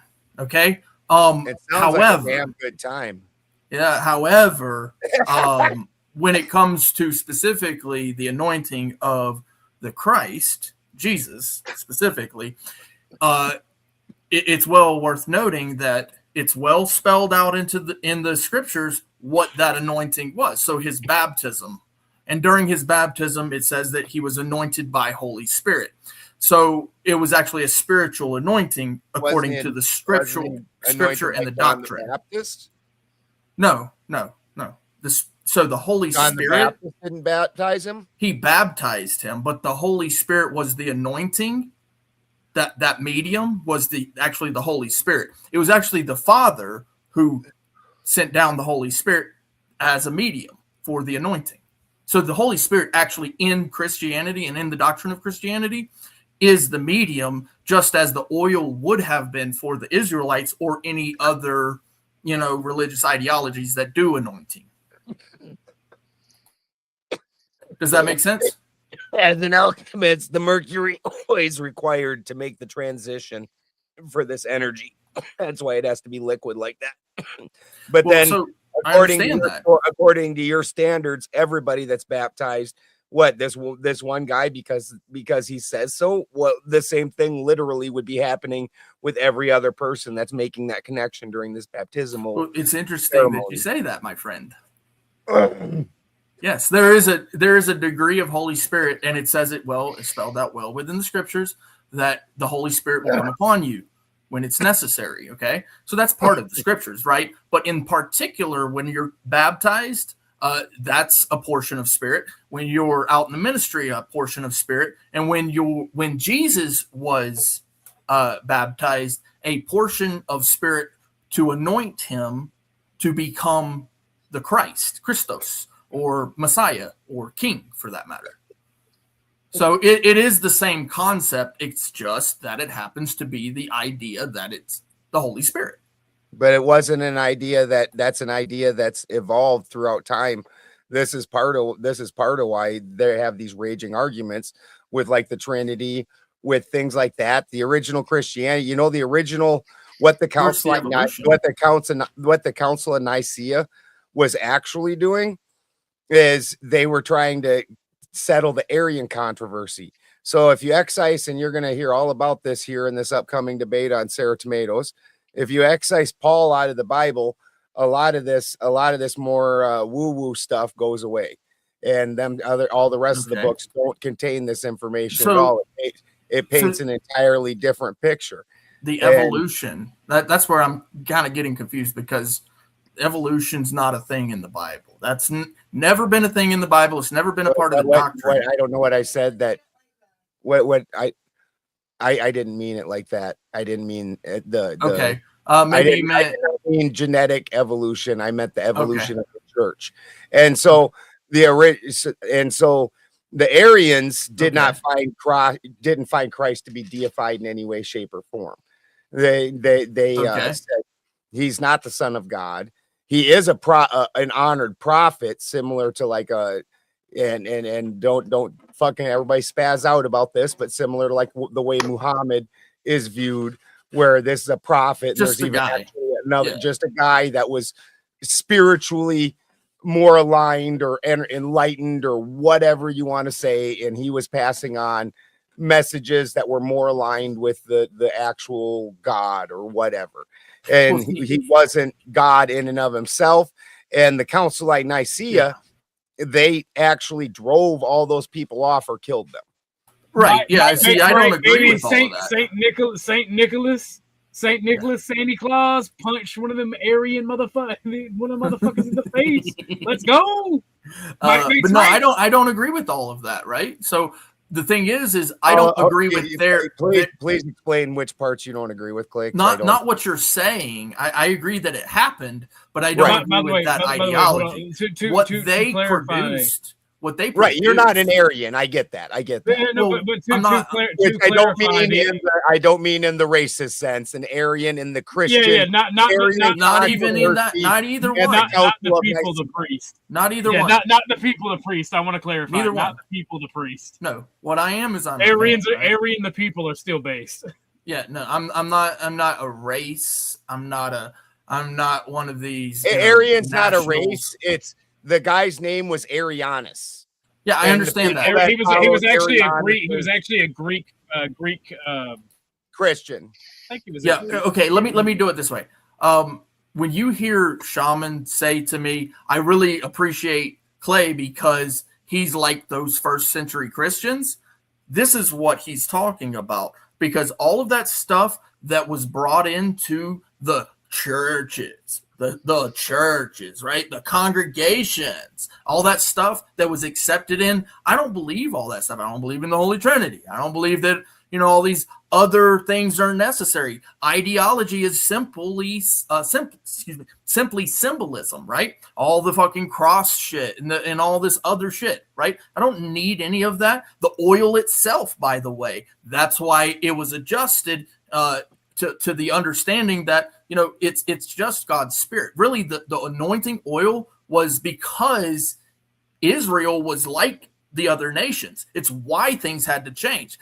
Israel was doing things the way that these other nations and these other tribes were doing it. And so essentially God's like, all right, that's enough. We're going to cut all that shit off. It's just coming from me, straight from me. No other bullshit. You're just a man out here. And if you want to be on my side, be in my spirit. Nothing else. No symbolism. No, obviously he has a structure, which is the family structure, right? And he also has the king, which is Jesus. And then also he has certain individuals that may lead a congregation of people as good, as to the good and understanding in scripture. But past that, there's nothing more, right? You eat, you die, and then when you die, your spirit goes back to him. And then in the end of all of this craziness, what it's referred to as a resurrection. The people will live again. That part right there, all of those parts I agree with, but all of the extra stuff that the church brings in, go into a fiery hell. Oh my God, people, you lived for 80 years and you were absolutely destructive and wrong. So the bulk of what you just explained, the church brought in. Yeah, all of that was the original count. That was the original Council of Nicaea. That's where that extra stuff, right? And you can imagine why Rome might have some interest in Paul, who a lot of people will say was an agent of Rome. The whole, he used to kill Christians, and then one day by himself with no other witnesses, Jesus talked to him, and now he's reformed, but none of his shit matches any of the other apostles' shit. And his story is completely different. And then also Peter, who Jesus left as his rock to build the church on, the church went with Paul rather than Peter, because there's famous arguments between the two, and the church went with Paul's version. Let me ask you, was it Paul's decision or was it Peter's decision for the Council of Nicaea to go with certain ideals? Was it Paul's decision or Peter's decision? No, it was the church's decision. It was the church, right? So Paul and Peter can't be blamed for anything. Decisions include the things that you just said, which is they decided the church. So it was them. The church, the church with the Roman emperor overseeing it, said we're going to accept Paul, not Peter. Yeah, and ultimately they're accepting. They're not. No, they're not accepting Paul. The Paul doctrine. They're not accepting Paul. Yes, they are. If they'd have accepted Paul, where did the Trinity come from? Paul, that they snuck in. That got snuck in, and where did that come from? It wasn't at that first Council of Nicaea, but that got snuck in later. Where did it come from, though? That's from Germanic systems. Well, here's where it actually comes All from. the pagan systems are on a trip. It came from a mistranslation of John 1:1. And real quick here, if I might say, we got Benjamin Balderson with Heathen Wizards in the Angry American Spin City News. And you know what? They don't do this shit for free. It's time to hit those buttons and send a little bit of love now. It's going to end soon if you don't. Thank you, Para. Facts. This shit ain't for free. All right, we're going to do something that Ben and I are against, but it's going to happen. Miss Nova. Miss Nova Star. Ben is sir. What's going on? Ben is not. Ben has been getting his way the whole night, and Spin says, enough of Ben's getting his way. You guys keep fucking up. It's my turn. Absolutely. Miss Nova Star, tell them what they have to fucking do, or I'm shutting this stream down in 9 minutes. You know, if you don't pay and meet those dono goals, he's going to shut this shit down and you will no longer see Ariel, the mermaid. People are calling me the Little Mermaid now. You'll no longer see Ariel and all of her glory. And I know I'm being a bit quiet right now. I need to eat something. I haven't eaten all day. So that's why. Back to you. Back to you. Hold on, I'm trying. Okay. Mr. Clay. Trying Mr. real Clay. hard. Mr. Clay, what the fuck's going to happen in about 7 minutes?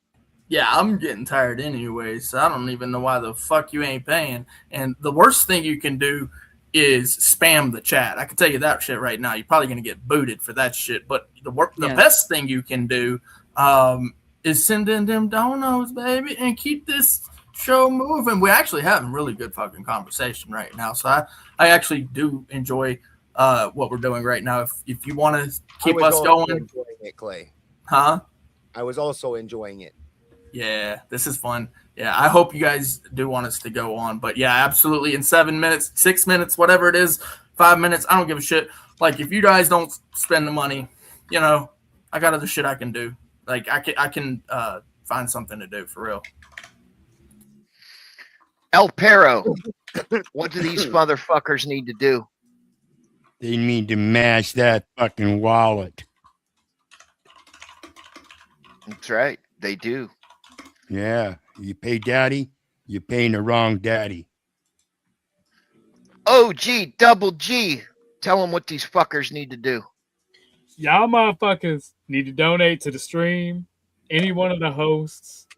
Just donate. Dig deep. Dig greedily. We are entertaining you. We are making sweet love to your ears and mind, all right? Sweet, sweet conversation even. You should definitely consider donating if you appreciate the show, even if you like to troll. Donate because they'll keep coming back for you to troll. It was awesome. I'm going to get up out of here. Thank you, guys. Do you mind if I do a shameless plug? Not at all. You can find me at the Orthodox Guy channel. It is spelled the same way. I appreciate you guys allowing me to come up here. Thank you for the conversation. It was awesome. Balderson, we definitely got to do the Pagan Christian Holy War. I can't wait. It's going to be fun. We'll go WWF. Oh my goodness. All right, we can do it. We can do it. Y'all have a blessed day. And thank you all for having me. God bless. Love you all. Have a good one. Deuces. Night, Orthodox Guy. Thanks for coming. Man. Toasty. We need some wise wisdom, sir. I will start off with you saying, I will see you later, Orthodox Guy. Everybody donate money to make Orthodox Guy cry. Again, every dollar donated goes towards the domestication of the cat girls. And also, be kind and tip your waitresses. These guys work hard.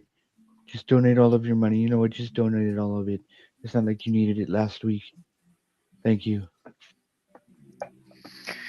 For the win. 6 minutes, sir. What happens in 6 minutes? You better tell them, but tell them how it's not going to happen. We go away. You got 6 minutes, so help us out, guys. Donate. Make the stream go a little longer. We've given you guys, 3 hours of solid content here tonight. So help us out. We can keep this thing going much longer than 6 minutes. So back to you guys, Spin. Mr. Balderson. Mr. Balderson. Listen, guys, I'm with you guys. You guys hate seeing this. I hate doing it. We all hate it, except for Spin, who absolutely rabidly loves this shit. And so I've been winning all night, but you guys are not helping me continue to win. And this is a battle between me and Spin, so we don't do this. And now I've been winning, but now I'm losing, and I feel like I got no backup. Absolutely. And listen. This is what I'm about, folks. This is what I'm about. Always remember to stack that bread, neighbor. Money, cash, hose. I'm about my paper, no cap. You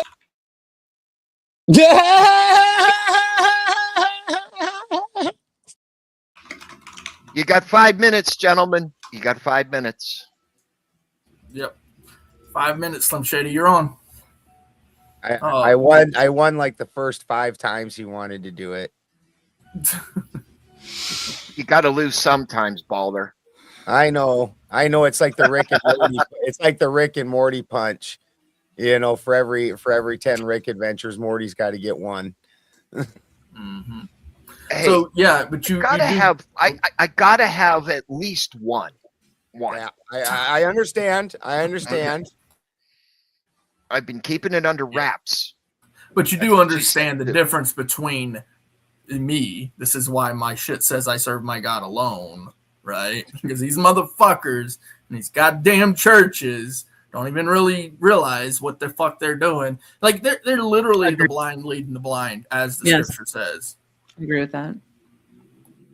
You know, like the most important thing is the family, like here on the earth. It's the only thing that matters. Like when it's down to like nothing, is those people that you can count on, right? Because you got to have some sort of help. Like it just, we're social creatures, right? Yeah, I could, as a man, just a dude, go live in the woods, right? But I'm going to get lonely. And I do want to have, you know, a social life, right? So essentially I want to be around people. And it actually that's why you get a wife in Starlink.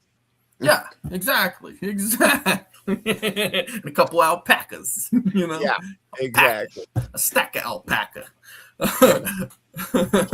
Yeah, my friends and my wife and and a big bag of weed too, by the way. Yeah,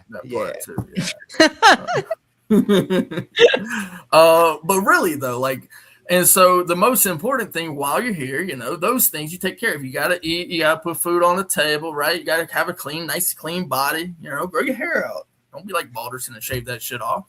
That's weird. Hey, you know what? That I always kept it short, but when my oldest daughter got pregnant with my first grandchild, I swear, like literally, because I read rapidly, it just started falling out. And literally on the book, I'm like, why does my hair keep falling on the book? I'm like, why is this book page so hairy? You know, and it just kept happening, and I lost like this. It like went. And I've got 8 grandkids now, and it's like dirt, dirt, dirt, dirt, dirt. So I just, you know, and I'm not, I'm a flexible guy. So I just said, you know what? The rest of you go find your friends. Just shave it off. No homo. You don't look bad the bald, you know. That's it works. For me, like I gotta have, like I have this weird head that just like, and it's super white too, right? Like when I was, you're like this because it's a prison story. When I went out the first day, literally the first day out to rec, when I got to my final destination, first day, I mean, that shit was fucking burnt, right? That shit swole up. Had to go see the nurse. They actually issued me a hat. They literally had to issue a medical hat to me. And there's multiple times where the guards were trying to take the shit, of course. And, you know, I'm like, nope, I got it right here. There's my pass. And, oh, shit, motherfucker, you know, like that. Ended up actually, don't tell nobody I sold that motherfucker right at the end, right, you know, a couple days before for a couple suits, you know.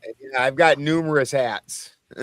Gotta wear the hat, man. Not only does the sun bake your head, but if you have no hair, I sweat almost exclusively from my head. I don't really sweat from my feet or my armpits or anything.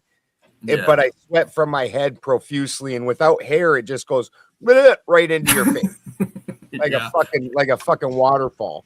Yeah, I keep the ponytail so it always pulls it back, right? So yeah, it's exactly the same. It's like all in my fucking eyes and shit. Like today was crazy too because the AC went out on the van, and it's just like brutal.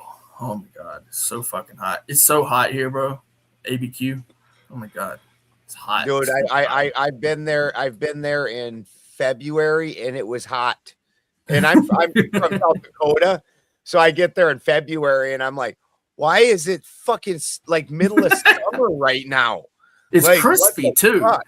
It's not like Florida, right? So there's water in the air, which actually I prefer the crispy over the water in the air. Florida is stupid hot and humid. So here it's crispy though. So when you go out, like you're sweating, and then the sweat just like it pulls up in a spot, and you wipe it off, and all of a sudden you got a dry head. My hair, it creates steam on your back 24/7. Yeah. Yeah, it's hot. Come on, you guys, donate. I want to see this footage of Nova wrecking somebody. Right? That part right there. You're like, for Dude, real. Those orthos. And I got to eat. So I got to go soon. What their damn problem is they want a life like I have, but they don't want the parts that I give. Like if you listen to them, like they're all about their ownership of the woman, and they don't seem to have any reciprocal responsibilities. While I have all the say in my house, I also am the biggest advocate for Christy having a good life that there is on this planet. Like, so there's a reciprocation of this. Christy realizes my decisions are for the betterment of her life and our living environment and stuff. And like the reason that she does the things in the house isn't because I'm Andrew Wilson and I go downstairs and play video games all day. So I got these soft girly ass hands that can't open up an olive jar. But you notice that with tiny skinny ass forearms and everything. Oh, dude, and they're the same size from wrist. They're the same size from wrist to elbow. Yes, I saw that. And it's doughy as fuck. Yes. I'm like, you're a dude. You should have forearms of steel, like veins going through it that look like fire hoses, even though you're just sitting there. Pickles are secret treasure. Yeah, you know the you can't open the vault to the secret. Well, that was my pickles. first comment. My first comment was my secret weapon for opening things is calluses. Yeah, that's true. Like, yeah. You know, develop some of those. They help you with friction problems. Well, you know, he said he used to be a model when he was younger, so he's got those soft hands, you know. So there we go. I swear I could win the guy in arm wrestling, and I used to arm wrestle dudes back in the day. I used to be really buff, so big guys I couldn't win, but some average dudes I could win. It was fun. This dude's a punk. Like even gentlemen and ladies, I admire about the Christian marriage ceremony. It actually has an excellent balance where the wife must obey the husband, but the husband must love the wife. Yes. So you would not treat something that you love out of line, and you wouldn't act shitty. Well, I'm assuming you don't want Christy to be blind. No, exactly. I want it. She's the heart of my home. Like if she's unhappy, the whole fucking house is unhappy. Like crazy, the animals are walking around like 1 minute. Yeah, you know, going away, guys. I mean, it's literally down to the wire because, like, for real, like it's late anyway. It's like 10 o'clock practically anyway. So unless I see somebody coming through, it ain't happening. Unless Ben says, "Oh no, I got a cash app." No, it ain't happening. We're out of here. So yeah, I agree. I agree, Spin. I think it's time. These people, they don't want to see it. I think that show was fucking great. We should have been able to see that, but it is the way it works. It's the rule. It's the rule. Bummer. Gentlemen, good night. Stay everybody. Stay in the back. Let the outro play. Good night, everybody. We'll say our goodbyes. Bid you adieu. The outro will play. Fuck. Spin City. Spin City on the screen, got the room on 10. Breaking news, panel smoke, then he does it again. The bass in the morning, debauchery at night. He steps in loud and he don't back right. Clip it, post it, watch the chat explode. One more take, then he takes the road. He talks that talk with a grin and a